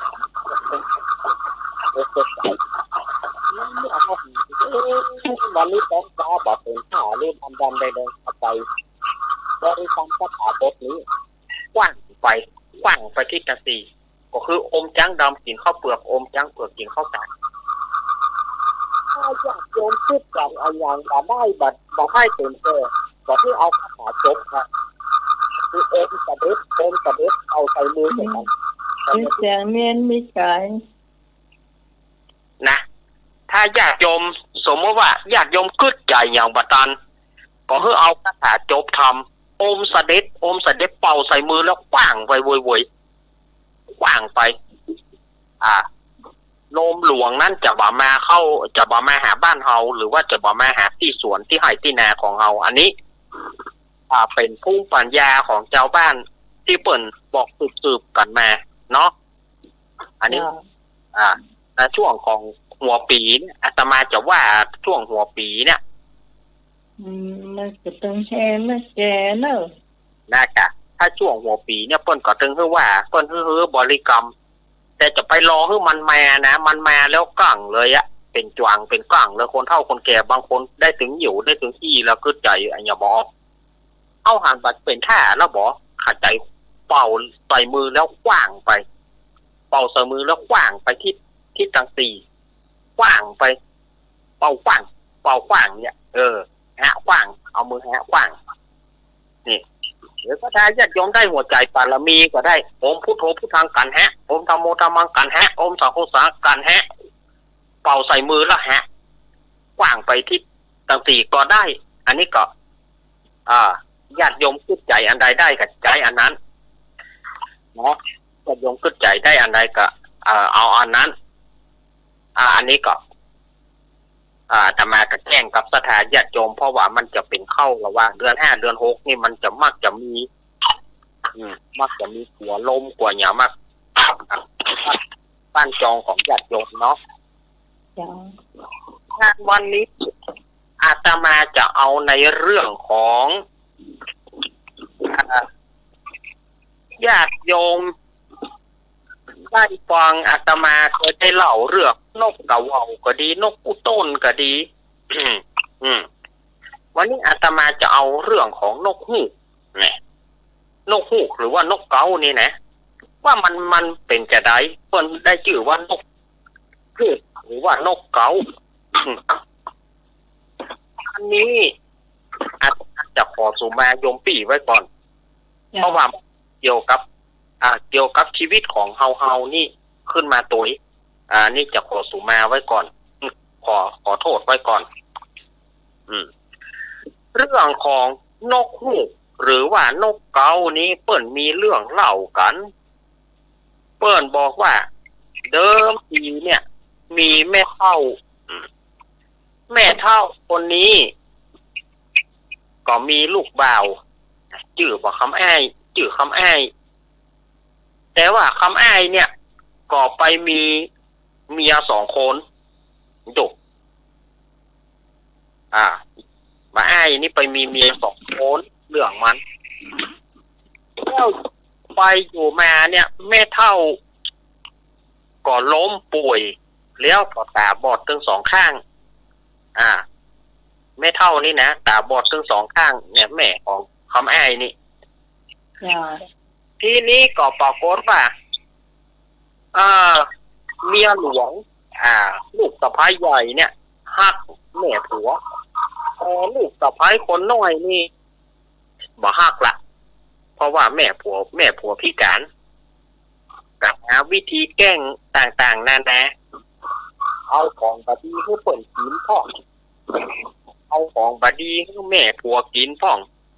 กันลูกไปใหญ่มาลูกไปมาหารเข้าใส่กระจับอันนี้แม่อันนี้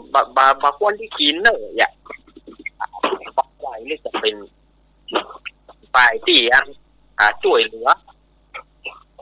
แต่ว่าลูกไปคนน้อยเนี่ยเมียน้อยเนี่ยก็มายอมเวลาที่มาปาเข้าใส่ก็เวลาที่ผัวเข้าบ้านมาคำอ้ายเข้าบ้านมาเมียน้อยนี่ก็จะอีแม่นะอีปี่เอาอย่างให้แม่กินอีปี่นี่มันแบบใจดีเอาอันอย่างบอกให้แม่กินถ้าเจ้าบอกไปหานนี่อีแม่กินไปล่ะกะไฟบอกคำอ้ายก็บอกฟังเหตุบอกฟังผลก็เกลียดให้เมียหลวงก็ไปตีเมียหลวงว่าขนาดแม่กูตาบดีอย่างยี่มึงยังมาเนี่ยอย่างยี่อยู่ไกลก็มีอยู่ครั้งหนึ่งบอกคำอ้ายไปไถแหนเมื่อบอกคำอ้ายไปไถแหนเมียน้อยกับไปหรอไปแต่งไหล่ควายไปไถแหนเสร็จแล้วก็ได้เก็บเอาปิ๋งสุแม่ได้ญาติโยมเอ๋ยไปเก็บเอาปิ๋งเพื่อจะเอามาแกงให้แม่ผัวกินมันเป็นอย่างนี้ทำไมฉันได้ทำไมกับฉันได้นะไปเนี่ยกับเปิ่นยังอ่านเนาะก็เปิ่นบอกไปเนี่ยลำให้ลำเหลือไปกันเนาะ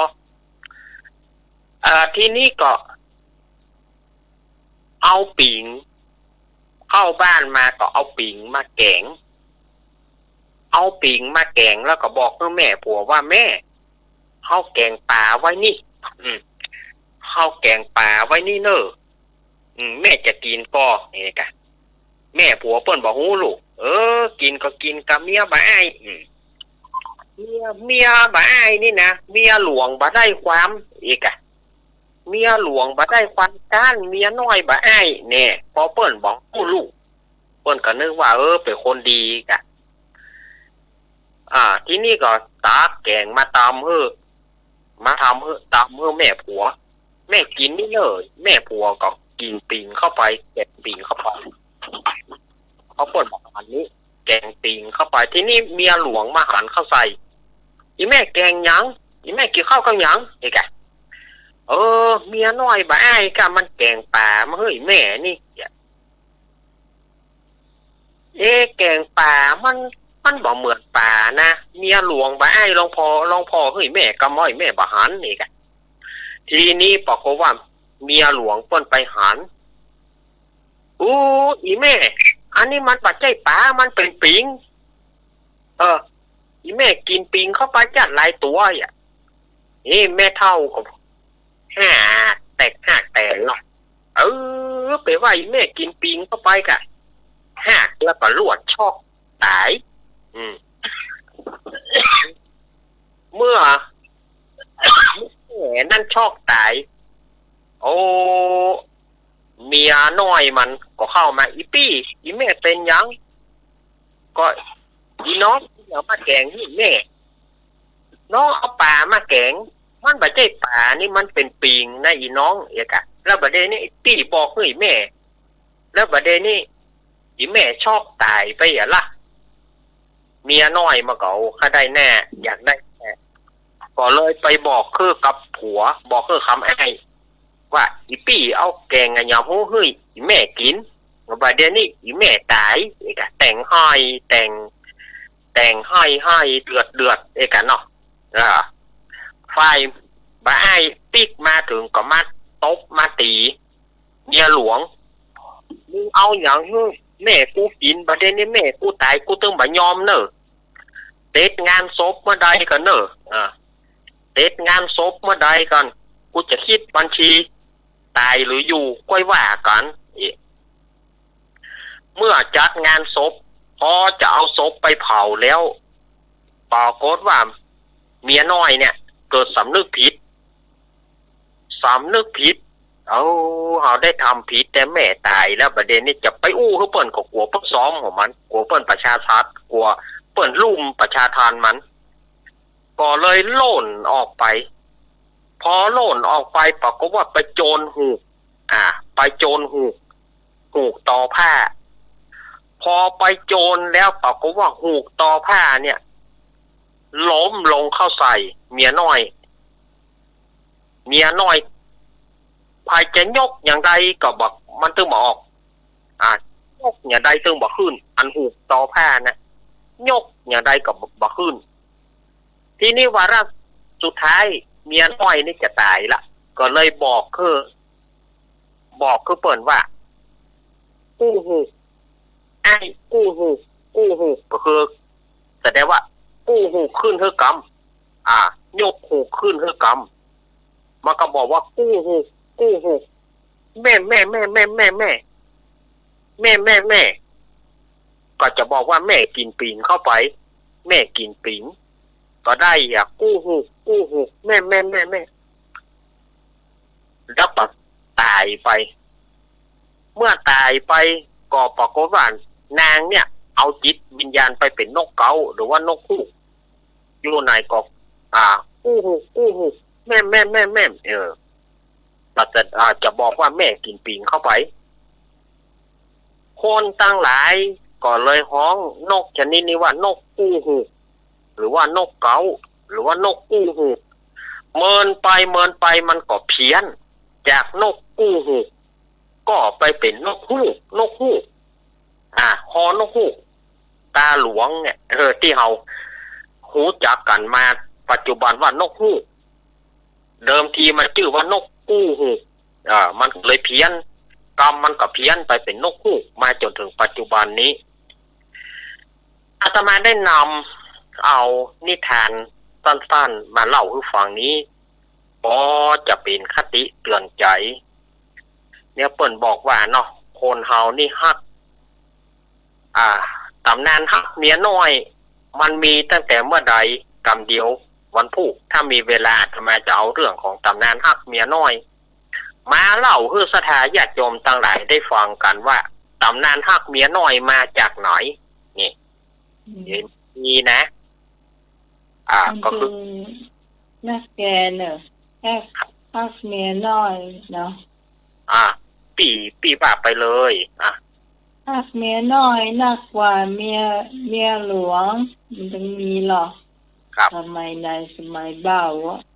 ถ้ามาเจอกับตัวเก่านี่เกิดตึงมาหูเนาะถ้าใครเจอกับตัวเก่านี่จะหูดีเจ้าเป็นผู้ฟังอันนี้ก็มันจะมีวันพุธอาตมาจะเอาตำนานฮักเมียน้อยมันเป็นจะได้เนี่ยมันก็เกี่ยวกับเรื่องแมงสี่หูห้าตา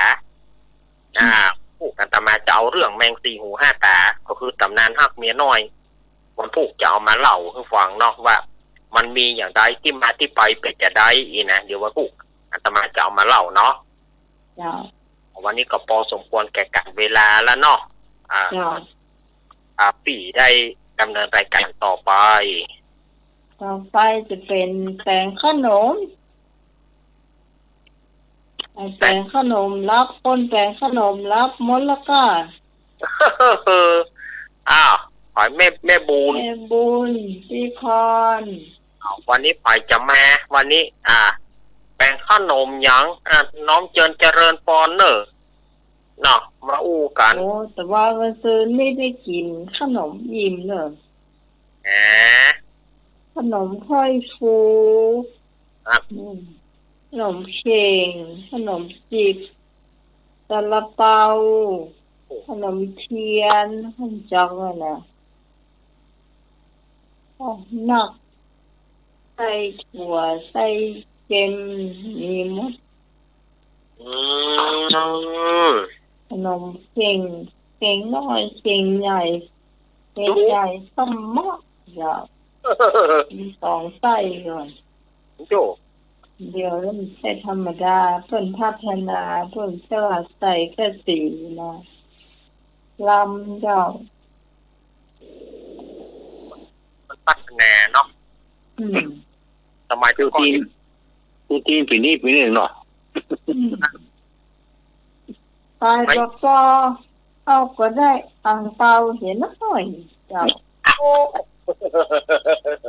อังเปาก็ดีแล้วเนาะอังเปาเจ้าได้คนตองหนอกอ่ะเจ้าโอ้ดีละเจ้ามาเจ้าวันนี้ตุ๊กตีนทานมาแล้วเนาะเจ้าพี่ขอจะเอาขนมเค้งดีกว่าเจ้าวันนี้เจ้าอร่อยเนอะอร่อยมากเลยใส่เจ้าใช่ครับวิธีทำขนมเค้งเขาเตรียมกระทงไว้ก่อนเนาะน้องเอ๋ยเนาะเอาไปส่งมาเย็บกระทงเล็กๆพอเขาที่หยอดขนมเค้งเนาะจ้ะแล้วประมาณอะไรก็แล้วแต่ความต้องการของเขาเนาะเจ้าวิธีทำเราเตรียมแป้งรู้ไหมเราเตรียมที่ดีกว่าพี่พรจะมีไส้โดยขนมเค้งพี่พรมีไส้เจ้าไส้เค็มไส้ถั่วเค็มนะเจ้าวิธีทำไส้ถั่วเนาะทำถั่วเขียวแช่น้ำไว้1 คืนนะเจ้ามาขับเบาะมานึ่งนะเจ้านึ่งมันนุ่มดีแล้วมันสุกแล้วเนาะแล้วขับเบาะมาโขลกมาตำด้วยเนาะให้ละเอียดนะเจ้าถ้าประมาณครึ่งกิโลก็ได้หรือว่าครึ่งกิโลเราแบ่งตึงก็ได้เนาะน้องไหนเพราะนั้นนะเวลาเราแช่แล้วมันจะบานนะ ก็ไม่เราตามด้วยละเอียดแล้วก็พักไว้เนาะแล้วก็เราตามกระเทียมที่ไทยแล้วได้เราจะตามด้วยละเอียดนะแล้วเรามาผสมกับตัวเนาะผสมคลุกเคล้ากันไปนะเจ้าไปแล้วก็ย้ายซอสอย่างก็ไม่ดีเนาะผสมลงไปชิมรสพอทำต้องใส่ไส้หมูแล้วเจ้าเอาเฉพาะไส้หัวอย่างเดียวแล้วก็ไม่ดีเข้าใครผสมคลุกเคล้ากันไปมันเข้าเนื้อเดียวกันเนาะเอาไปนะเจ้าแล้วเรามาผสมแป้งนะเจ้าแป้งเหนียวเจ้าแป้งข้าวเหนียวครึ่งกิโลแล้วก็ผสม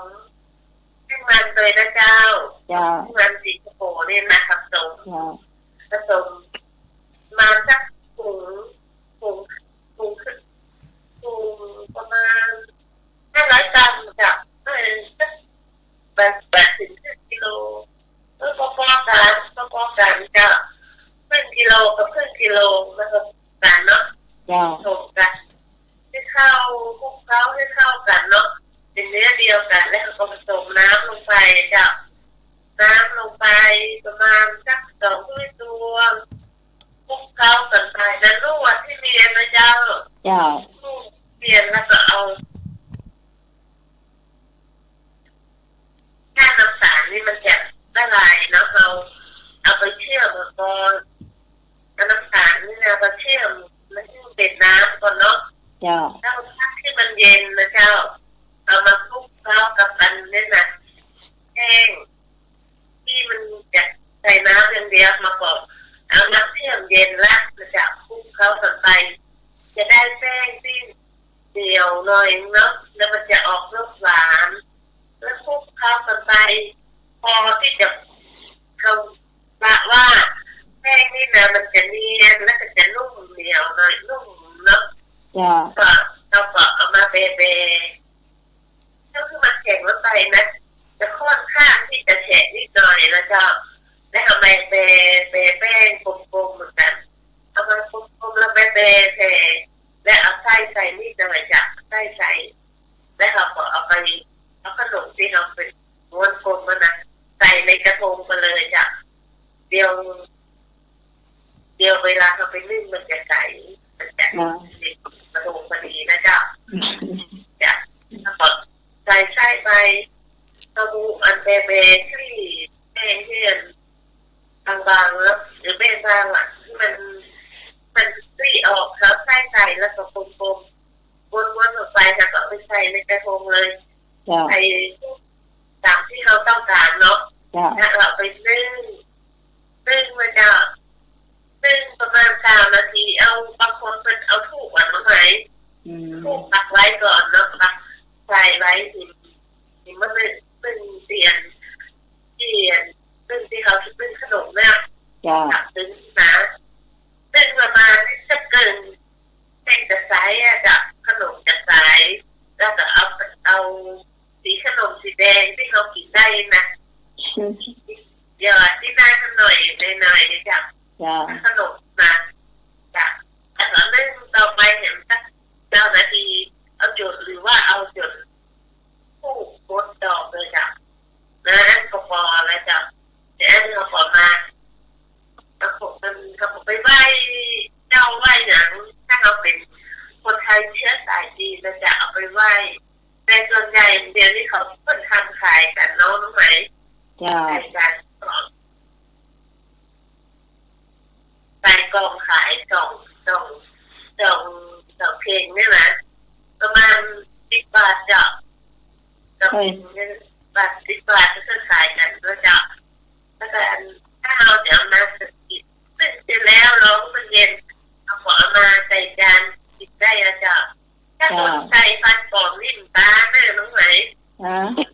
เดี๋ยวสิฟันปลอมมดกัดมันเหนียวนะมันเหนียวจ้ะมันจะดิฟันปลอมเหนียวจ้ะเอาแล้วซูใส่ไอ้แป้งมันนี่มันจะใส่รู้ไหมใส่มากๆเลยจ้ะที่มันก็เหนียวมันจะมาแข็ เจ้า มันจะลุ่มเหนียวพอดีเลยเจ้าแต่ปีนี้น้องใหม่ได้กินนี่บะเหนียวนุ่มและไส้จะมี2 ไส้ในแก่นเดียวเนี่ยในอันเดียวเนี่ยมีมะพร้าวอ่อนนะมะพร้าวอ่อนแล้วก็มีไส้ถั่วอยู่ในอันเดียวนะถั่วเจ้าเจ็บจับลำเลยจับถ้ามีช่วงนี้จะไปดูปลาอ่อนแล้วเถอะค่อยมีบ้านเปียกเจ้ามีไส้ปลาอ่อนที่มันปูเป็นเส้นเป็นอ่อนนั่นนะดังนั้นกะลำเจ้าขนมเค้กตัดยกไปจ้าไม่พูดจะเอาขนมเป็นอย่างแม่เห็นก็ได้จ้าหน้าเจ้าหน้าก็ติดตามตอนต่อไปนะเจ้าตรงไหนเจ้าเจ้า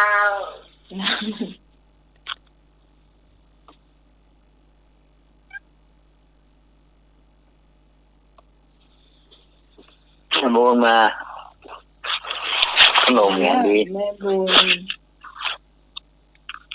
ขนมมาจานนี้ก็ดูแล้วก่อนยังไม่กิน2 วันกันนะ2 วันกันเนอะผมนี่ก็คงไม่ดึงใหญ่เหมือนลำนี่นะโอ้ที่ไหนได้อันใหญ่ซ้ำลำแหละน้อยกันเลยไม่ใช่เหมือนหนักนี่กันได้เหรอของหนึ่งมาเขกรัด2 อันโอ้เตรียมกระลัดอ่ะครับเอาไม้1 งอของ1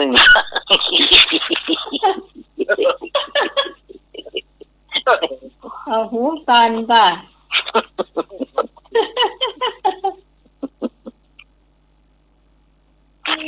เองมาละ2 อันเนี่ยว่าโชคดีว่ะโอ้ใครพอว่ากำลังร้านเข้าข้างมาก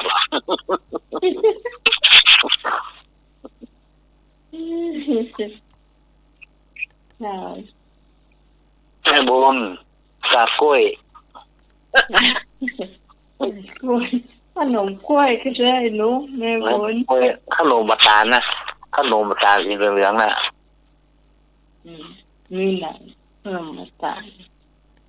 ที่ว่าใส่จอกข้าวตองอ่ะแกนนะก็ประเดี๋ยวนี้หากินบักให้ได้แล้วเนอะก็จะเนาะขนมไม่นานละขนมมะเกานะขนมมะเกานี่นะครับนี่นะครับก็ใส่ตองอ่ะเป็นแกนนะเน็บกระดาษเน็บเสียงรัดหัวใจอ่ะเคยกินก็ฮะไม่กินอ่ะไม่เมื่อก่อนไม่มีครับขนมขนมบะตาลเนาะตอนนี้ว่าร้านเข้าก็ต้องมีหรอกแกน2 แกนนะครับขนมเปี๊ยะน่ะขนมเปี๊ยะไปสวยน่ะขนมกล้วยห้องใส่เป้าห้องเป้าโบ้งแง่หรอขนมบะแตงครับ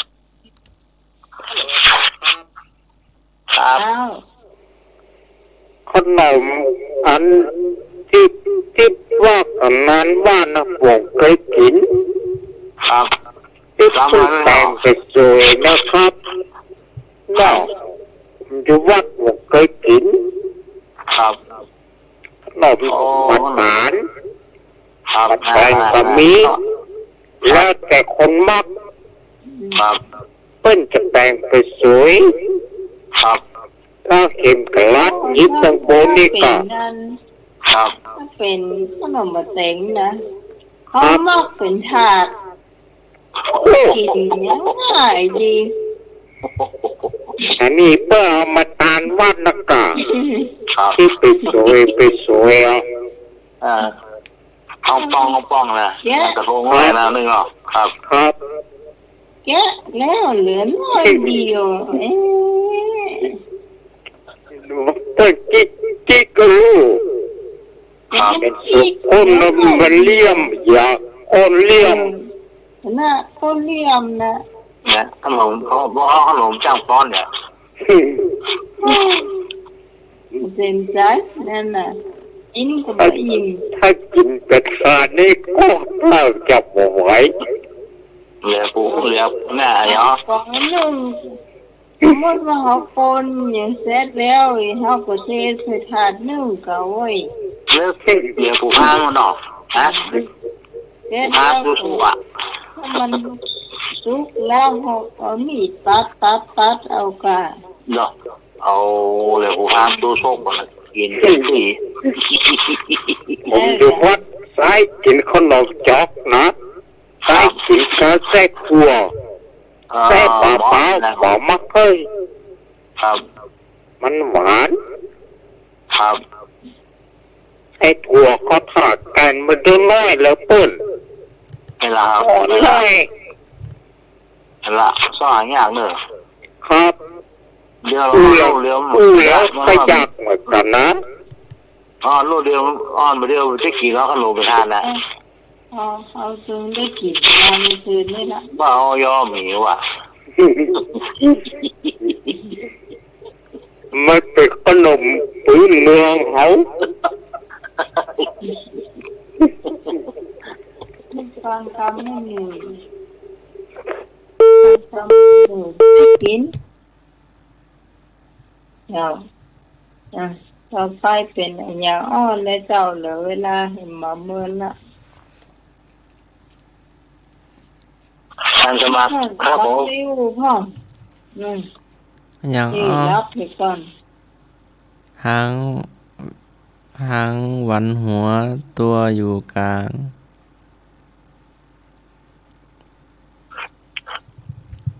อย่างอ้อหางหวันหัวตัวอยู่กลางอยู่ในตัวเราเนาะ ทางวันหัวตัวอยู่กลาง เจ้า ทางวันหัวตัวอยู่กลาง เป็นเครื่องแต่ง เส้นผม แต่งตัว อยู่แถวเอว แต่ห้า ฮะ แต่ห้าเข็มขัด หางนะหูจักอาจารย์มาหูจักหาง เพื่อนห้างอ่ะ เนี่ยก็เข็มขัดอ่ะ เจ้า แต่ห้าหูจักเอ้ย หางหูจักอาจารย์สมัครหูจักอาจารย์ แสนห้าง เงินห้างไก่ลูก เพื่อนห้าง คนละก็บอกจากบ้านเอวอย่าง ปอกเหนียว ครับ ปอกเหนียว ปอกเอว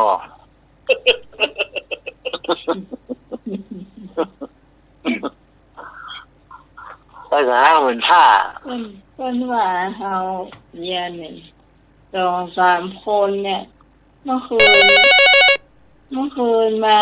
เป็นผาบีดจุมมวนเจ้า ครับ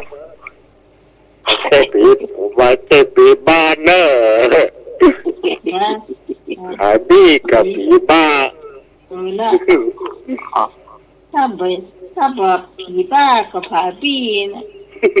มันก็อยู่ด้วยกันได้ยัง ผมขอทานจุดสักน้อยนะครับ เลย ครับ เฮ้ยว่าไปเลย ครับ อันนี้จะเกี่ยวกับพระพุทธพระธรรมพระสงฆ์อย่างเนี้ย ครับ พระพุทธชี้นำพระธรรมดำรง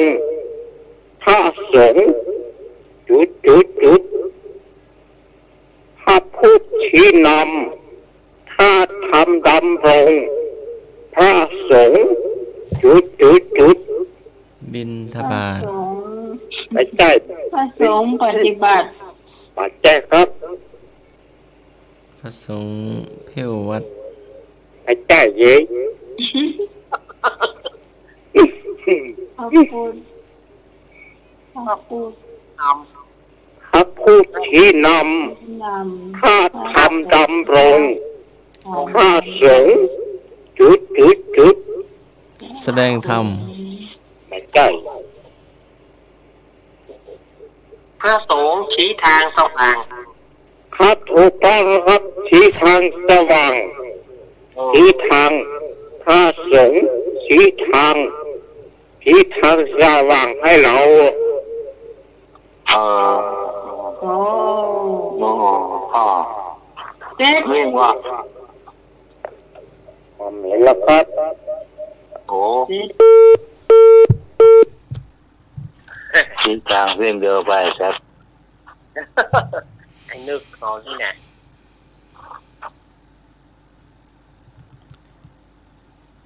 ไอ้อ๋ออิจฉาจุด อะไรนะ ก็มันต้นมิดจิตลงไปเนาะ ครั้งแรกอิจฉาต่อไปอย่างอ๋อจุด อิจฉา ตาร้อน ครับไม่อย่างตาอ้อนอ่ะ ไฟอ่ะ มันตามันเหลือกแม้นฮะกัน ตาเรื่องตาข้างอ่ะ บางอัน อิจฉาตาร้อนมันไม่อย่างปูหรอก เพราะมันยอมนอนหนมันตามันได้กระลือว่าเลิก ทำไมทะเลถึงไม่หลับ ทำไมทะเลถึงไม่หลับ ตาฟัง ทะเลไม่หลับ ทำไมทะเลถึงไม่หลับ พ่อมาโคตร เออ ทะเลมีหัวใจ ไม่ใช่ ทะเลมีชีวิต ทะเลก็มีชีวิต มาละ เออ มาใหม่ ตะแตกา มาใหม่ครับ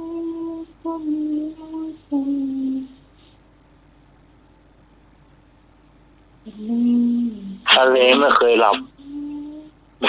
ค่ะเป็นงามอ่ะ ทะเลบอกเคยรับ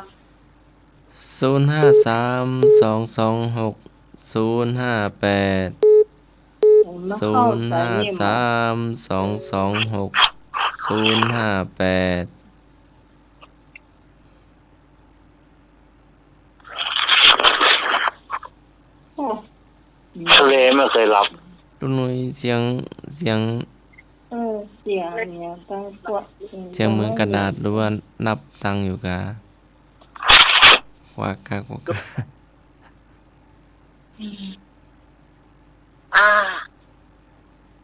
เน่าละ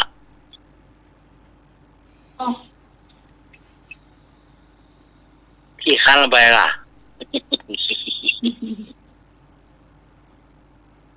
พี่ไผ่จะมาตอบมาเลยเนอะ ทะเลทำไมไม่หลับ ทะเล เพราะอย่างทะเลบอกเคยรับ ทะเลบอกเคยรับ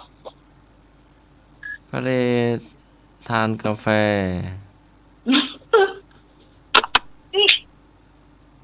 ทะเลแต่นะน้ำทะเล ทะเลนั่งรอรถ สีน้ำทะเล เออน้ำทะเลมันอยู่นี่ละอเมริกาพุ่นละ สีหมอก เห็นหมอกก็ไปอยู่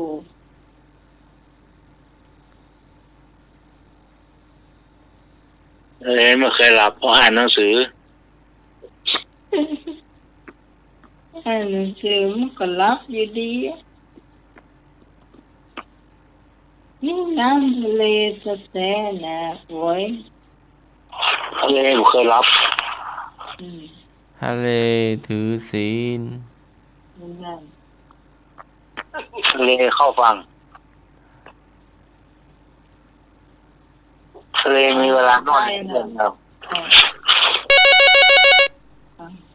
น มีคนมาตอบแล้ว สวัสดีครับ เจ้า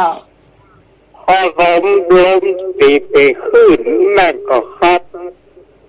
เลยบลับพอลมตีเป็นขึ้น ว่าใจ นี่พอกันนั้นพอเปะ ใจเฉลยเนาะ ครับ ถ้าว่าปลามันบรับลูกถ้าทะเลรับปลาก็ตายหมดอ่ะจ้ะ เออ เอาอ๋อ เป็นจังสั่นบอกหือ จะเป็น1-4เลย อ๋ออ๋ออันนี้ก็ไม่ถึงละเสียเรียมละ อุ้ยไป ไอ้อ๋อทางน้ำพริกซอสข้าวตาจุด เอาน้ำไปรดตาตีน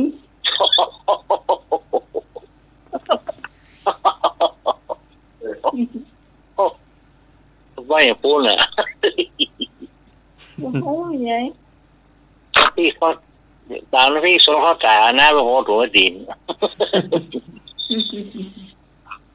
พ่อสักก่อนไม่ว่าอ่านลูก จ้ะ ไม่แดงตื่นหรือยัง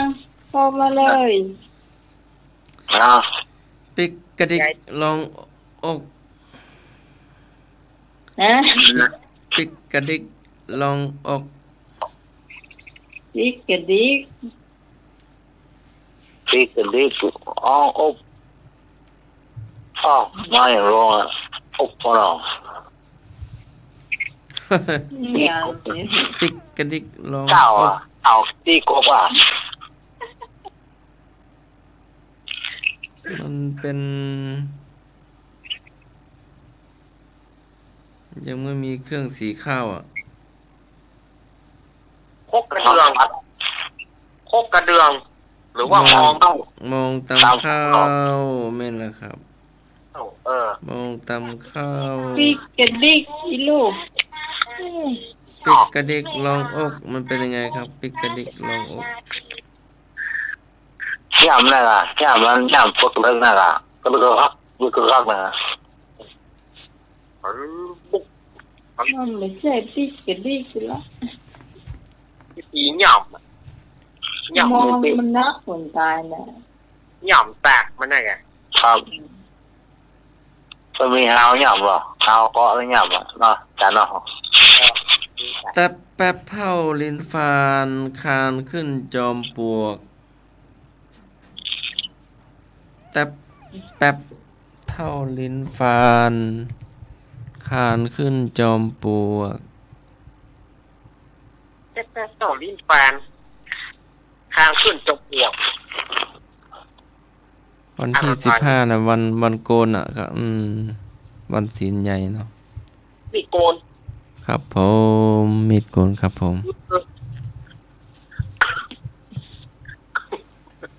การขึ้นจบปวกก็ขึ้นหัวเฮาโกนหัว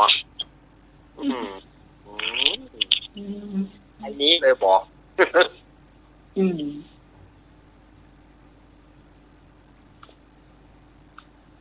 จะเที่ยงคืนแล้วเนาะ ครับ ผมสักคำถามหน่อย เอาหันสักข้อหนึ่ง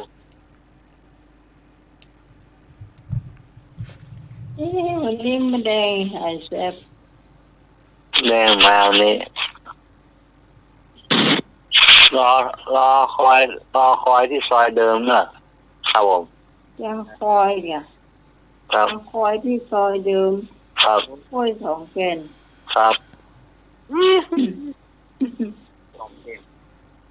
ปุ้ม อ้าวซอยเดิมใส่แล้วกับว่าพวกเนอะหลังกูเนอะพบรักกันที่หลังกูไปอย่างฟูน ยังว่านะ ปุ้มเท่าปุ้มงัวหัวเท่าจักกิมผัดวินอะไรอย่างอ่ะ อะไรก็ ปุ้ม เผาปุ่มงัวหัวเท่าจักกิมผัดวินวิน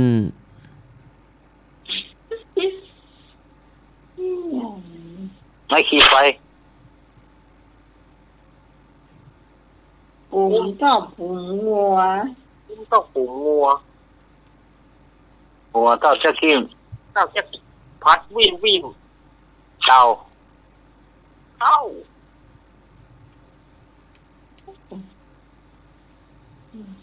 วินเธอพัดวินวินเลยเลย แต่คำนี้เราก็ยังไม่เคยได้ยิน โอ้ตัวที่ปุ่มเสื้อปุ่มหัวหัวควายมันเอาหัวน้อยอยู่ แต่ความหมายเดี๋ยวอาจา ไปแล้วแหละครับ อาจารย์รู้อยู่ ปองใจอ่ะ ก็โหยังไม่เคยได้ยินนะ นั่นปุ๋มชอบปุ๋มงัวปุ๋มควาย โต มันพัดวินวินนี่กะไม่ใหญ่พัด เฉลยเพี้ยนวงเล็บนอไอในเป็นยังไง ฮะ เพี้ยนวะสระเอพอพึ่งสระอียอยักษ์นอหนูไม่เอกวง เพียน เล็บ เพียน นอไอใน เพียนปอนไฟ เป็นยังไงครับหน้าตามัน มันเหมือน ไอเป็นละอ่อนเขาเป็นตอนเป็นเด็กกับผมขอแจ้งว่า ชิงช้าสวรรค์น้อย ชิงช้าสวรรค์น้อยอ่ะเปิ้นหมุนเข้าใจเครื่องมือเปิ้นอ่ะ อ๋อ เอาหมุนแหว่เปิ้นปอนไฟ เอาปอนเปิ้นเอาปอนเปิ้นเอาทำไฟไปเส้นน่ะ ไฟเปิ้นเอาดึง น้อยๆเนาะ ดึงไปโดยมันดังแหว่เนี่ยตัวที่อยู่ที่เป็นกลมๆหมุนไปหมุนมาเลยครับ นั่นนะ หมุน เป็น ได้ เป็นอันล้อน้อยหรือว่าล้อใหญ่ครับ ล้อใหญ่ อัน ล้อใหญ่ น้อยเดียวก็มีเหรอ ล้อใหญ่ล้อมันใหญ่ล้อมันไปวิว แล้วมันหมุนไปกี่รอบครับ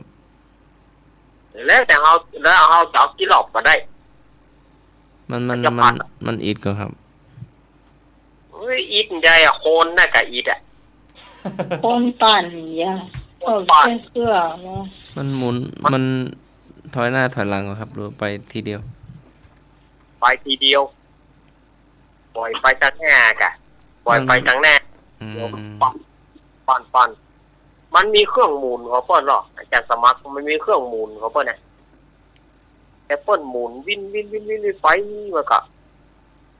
ถ้าแหงรับก็บ่ได้แหงรับก็ป้ายจะขาดป้ายจะบอกเส้น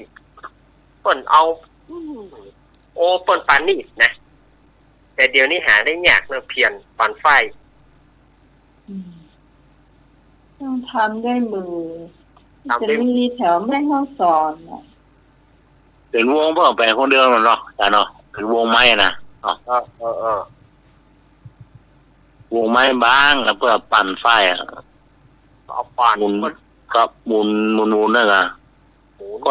ดึงไปแล้วก็ปั่นไป ปั่นไป ครับ ก่อนเพิ่นไปเหี่ยวบ่าวไปเหี่ยวสาวน้องปั่นไฟกันเนี่ย ครับ บ่มีตัวป่อมั้งตัวป่อเปิ้นมีน้อยอ่ะ ครับ ยูโรยังมาถาม บ่มี ตัวป่อบ่มี จะได้ ปากเจ็กหนึ่งบอก ฮะ ยังมาถามปากเจ็กหนึ่ง ตัวป่อมีนะนี่ เจ้าเที่ยงคืนแล้วเจ้าคุณผู้ฟังท่านไหนเตรียมมารับมานอนเสื้อเจ้ามารับมาลานก่อนนี้เจ้า ฝ่ายจะมาหลับ วั มาน ละ นี้053120525เจ้า053120525 02260589โอ้ไปอย่ามาหลับมาลากันเมื่อค่ำเมื่อคืนนี้อ่ะน้ำเจริญปอนเนอะแม่บุญไทยหลับแต่ฝนตกแค่เองก็ไม่ ว่า สวัสดีครับ จ้า ประเดี๋ยวจะถึงเวลาแล้วเนาะ เจ้า ครับถึงเวลาติดและขาละ ผมขออวยพรทุกคนนะครับ เจ้า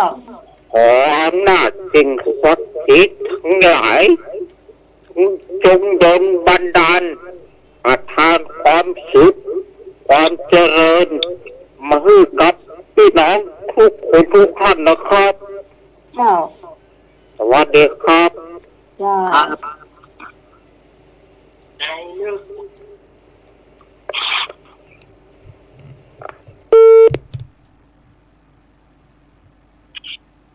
มาให้จากไปมาเลยทุกความท่านไหนจะมาล่ำมาลายมารับเสื้อเศร้าวันนี้ก็หนาวเนอะคุณทุกความท่านไหนจะไปโรงพยาบาลไม่เศร้าวันนี้เตือนไว้ก่อนเพราะว่า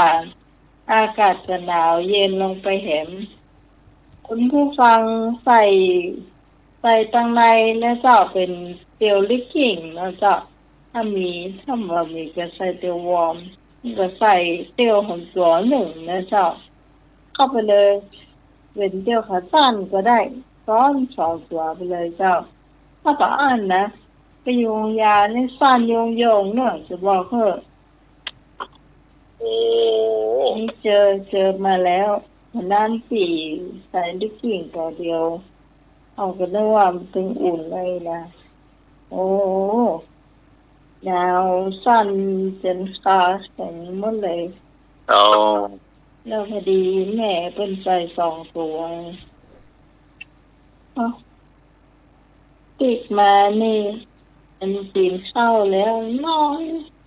ผมผ้าตองพื้นกันอากาศจะเย็นลงแถม เย็นลงแถมนะ ยังอ่ะโรงแรมครับ เจ้า วันนี้ก็เย็นแล้วนี่นะครับ เตือนเอาไว้เพราะว่าตาหูยามันไม่เหมือนตะม่านเฮาเจ้าตะม่านเฮามีหัวอุ่นแล้วว่าไปตาหูยาเนี่ยมันท้องเลยเจ้ามันจะเย็นหมดเลยนี่มันเอายาไปดื่มได้ก่อนไปก็ท้องว่าพัดลมเนาะพัดลมน้ำจริงเหรอครับเย็นไปนะใช่ทีเหรอครับยาต้องลงบ่งเนาะมันอยู่ไหนไม่ต้องเย็นหมดอ่ะมันจะมีพัดลมอ่ะก่อนเพิ่นยังเปิดแอร์เนาะเดี๋ยวเพิ่นเปิดพัดลมรุ่นไหนมีพัดลมหมดอ่ะ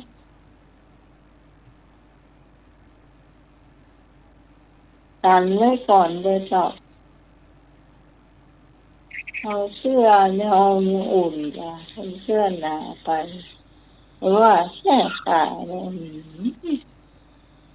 มันยอดเย็นจ้ะ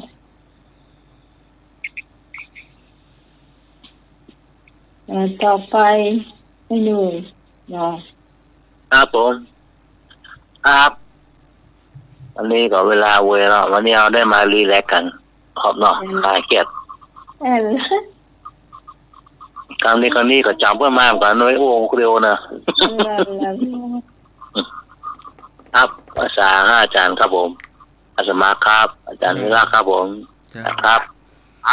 าจารย์นิพนธ์นะครับสวัสดีพี่ที่สมัยครับผมใช้คำว่ารีแลกซ์นะครับจำเพื่อมากกว่าหรอจำทุเจ้าวัดสวานะน้ำบ่อสวาเพื่อหรอตีความหมายว่าอะไรคลายเครียดรีแลกซ์ครับ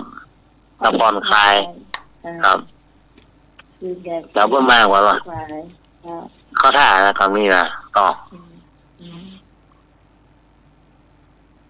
ค ครับผมทุกท่านโชคดีฝันดีครับผมไว้สาวครับผมสวัสดีครับต่อไปเป็นสามเณรเราลักเจ้าต้องขอบคุณนักสามเณรเราลักอดถึงทนนะเจ้าอยู่ช่วยเฮาโหตั้งแต่กี่โมงเนาะหอมมาถึงช่วงก็จะได้นำเอารายการธรรมะคลายเครียดนี้อำลาศรัทธาญาติโยมไปก่อนขอท่านทั้งหลายจงมีความสุขความเจริญเรื่องอะไรอย่างให้มันผ่านไปฮับแต่สิ่งใหม่ๆเข้ามาหาตัวความเครียดความเจ็บความจนโรคภัยไข้เจ็บจงหนีไปความสบายรับวันใหม่จงมาเงินไหลกองทองไหลมาทุกท่านขอบคุณท่านอาจารย์ท่านพระครูสมุวิศวัตวรกิจโจที่เอื้อเฟื้อเวลาให้กับทีมงานธรรมะคลายเครียดทุกท่านได้มามาจ๋าขอบคุณท่านอาจารย์สมัครยานสีโลครับผมขอบคุณโยมพี่สมัยที่ถวายเวลาแล้วขอขอบคุณสถาญาติโยมที่ได้เปิดเครื่องรับฟังในตอนนี้หนาวมากแถมแล้วรักษาสุขภาพเหมือนพี่หมอยว่าตะกี้เนาะรักษาสุขภาพร่างกายให้อบอุ่นอยู่เสมออากาศมันจะขึ้นลงไปแถมระยะหนึ่งมันก็จะเข้าสู่หน้าร้อนละแต่ตอนนี้อากาศมันแปรปรวนญาติโยมต้องรักษาสุขภาพตัวเก่าคือดีด้วยความปรารถนาดีจากรายการธรรมะคลายเครียดและตนตัวเก้ากับผมอาตมาภาพสมณเณรรักปัญโยนันท์ขอสถาญาติโยมรับดีฝันดีโชคดีอายุวันโนสุขังพระลังจ้าไปเป็นแทนสมัคร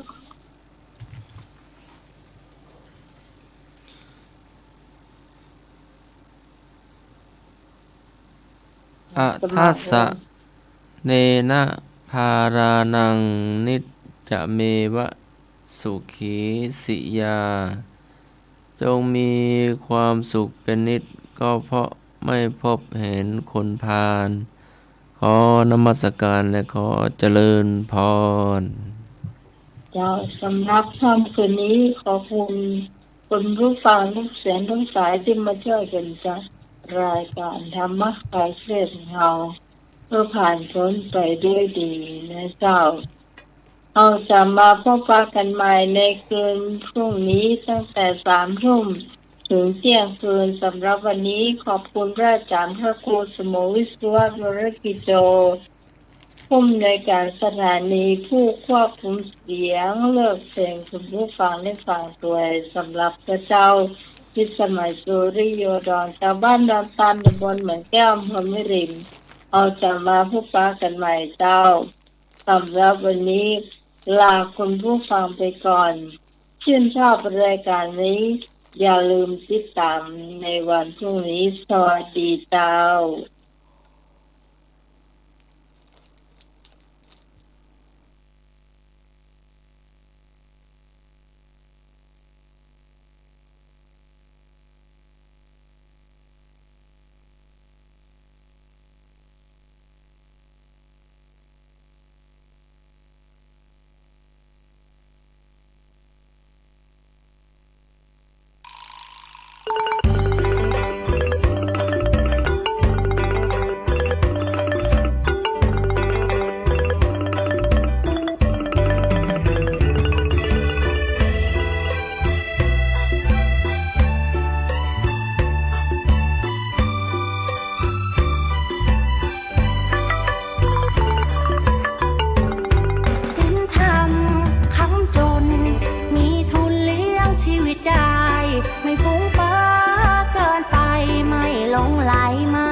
ทำให้จริงพระธรรมไม่ทิ้งผู้ประพฤติธรรมศีลธรรมคำจุนหมุนทวนกระแสหัวใจแหวกว่ายสายทานไหลฝืนเอาไว้น้ำแห่งกรรมตื่นเถิดชาวพุทธช่วยกันหยุดลัทธิอธรรมทำดีต้องรีบทำทำดีต้องรีบทำชีวิตเพลียงพล้ำจะทำไม่ทันศีลธรรมคำจุนโลกหายเศร้าโศกหายโรคภัยหายเคราะห์เสนียดจันไรอยู่อย่างไม่หวาดหวั่นพัฒนาจิตคิดปัจจุบันให้รู้เท่าทันเรื่องร้ายเรื่องดีความชั่วใดๆอย่าให้มาเป็นใหญ่อย่าให้มาคมขีรวมแรงรวมใจกล้าหาญฝึกตนทุกด้านสร้างบารมีคัดค้านสิ่งไม่ดีชดใช้หนี้เวรกรรมบุญคุณทดแทนความแค้นต้องให้อภัยผิดพลาดต้องแก้ไขไม่ถือว่าใครเป็นศัตรูบูรพาคณาจารย์ท่านอาจหาญไม่มีใครสู้ดินกลบหน้าให้ทุกคนดูดินกลบหน้าให้ทุกคนดูสูงสุดคืนสู่สามัญ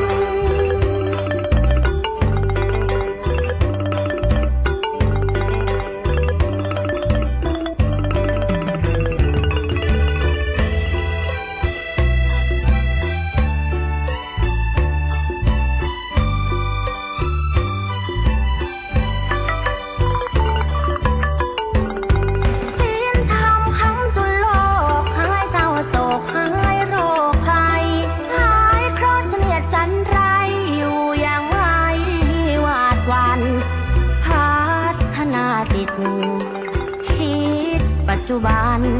ให้รู้เท่าทันเรื่องร้ายเรื่องดีความชั่วใดๆอย่าให้มาเป็นใหญ่อย่าให้มาคมขีรวมแรงรวมใจกล้าหาญฝึกตนทุกด้านสร้างบารมีคัดค้านสิ่งไม่ดี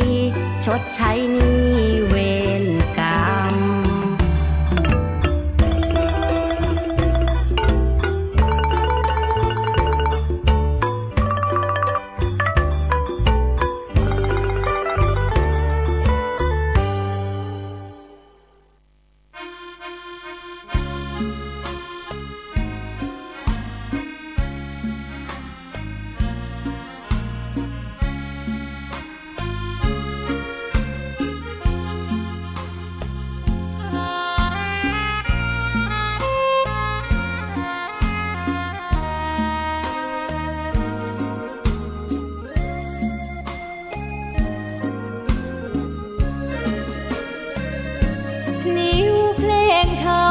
ถูกถ้อยคำเข้าถึงจิตใจ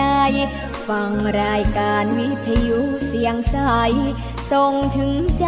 ไปสู่ปลายนา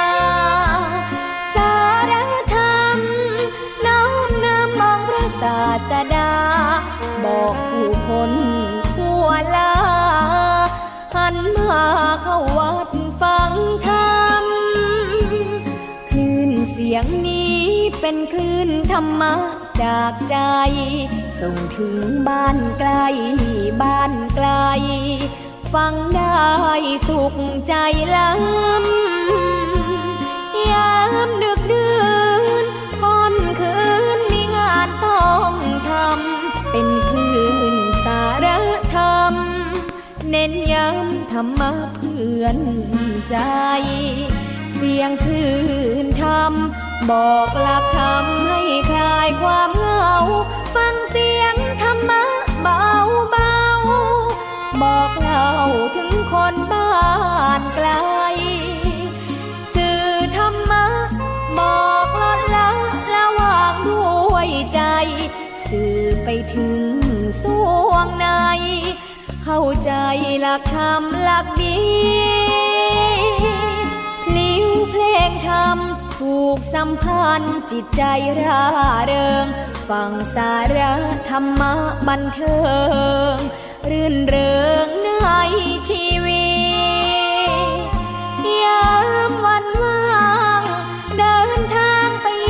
สถานีนัดพบกันน้องพี่วันนี้วันดีวันเสาร์สวดมนต์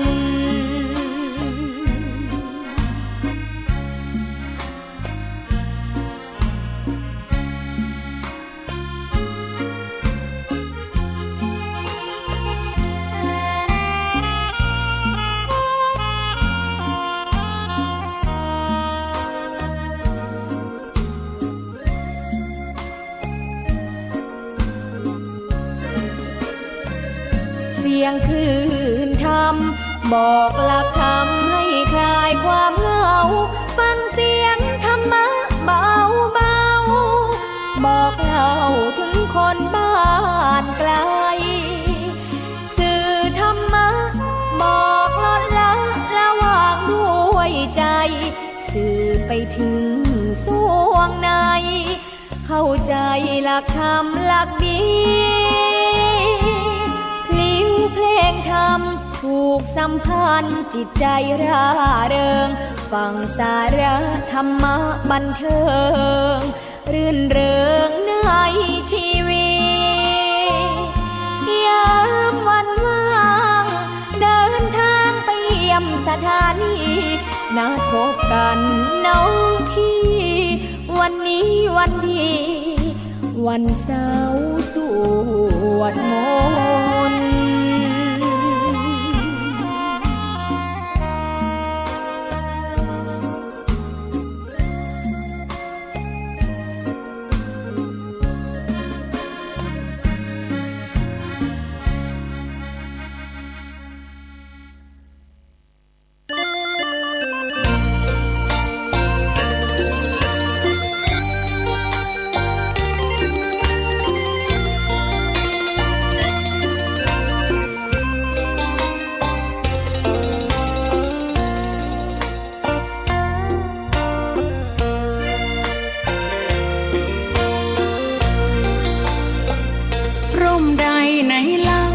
จะเย็นเท่า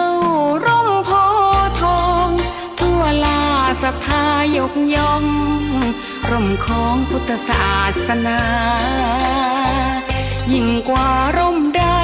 กันแดดไฟฝนลมนาแผ่กิ่งก้านสาขาปกคลุมประชาทุกชีวิตเย็นใดไหนเล่าจะเทียมเท่าเย็นใจพระธรรมที่ทรงตรัสไว้เป็นความจริงใสตรัสไว้ด้วยดีผู้ทำเห็นเองไม่จำกัดการเวลานาทีผิดถูกแก้กันตรงนี้จะไม่มีเรื่องราวก่อกวนพุทธศาสนาเชื่อมมากับเมืองสยามวัดบ้านโรงเรียนเขตคามปฏิบัติตามแม่ยามเรรวนคิดทำสิ่งใดเป็นไปเพื่อประโยชน์ทั้งมวลทำดีละสิ่งยั่วยวนขนึงครวญทางสายกลางชนะในเล่าจะเทียมเท่าชนะตนยิ่งใหญ่ในทุกแห่งหนยิ่งกว่าชนะคนในสงครามไม่มีกลับแพ้ไม่มีเรื่องแย่มาลุกลามประพฤติปฏิบัติตามองค์สัมมาสัมพุทธเจ้า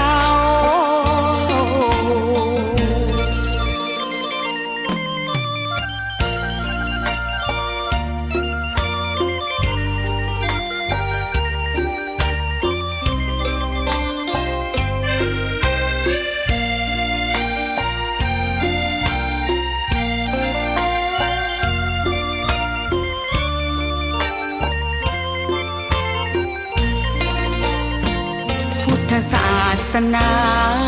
เชื่อมมากับเมืองสยามวัดบ้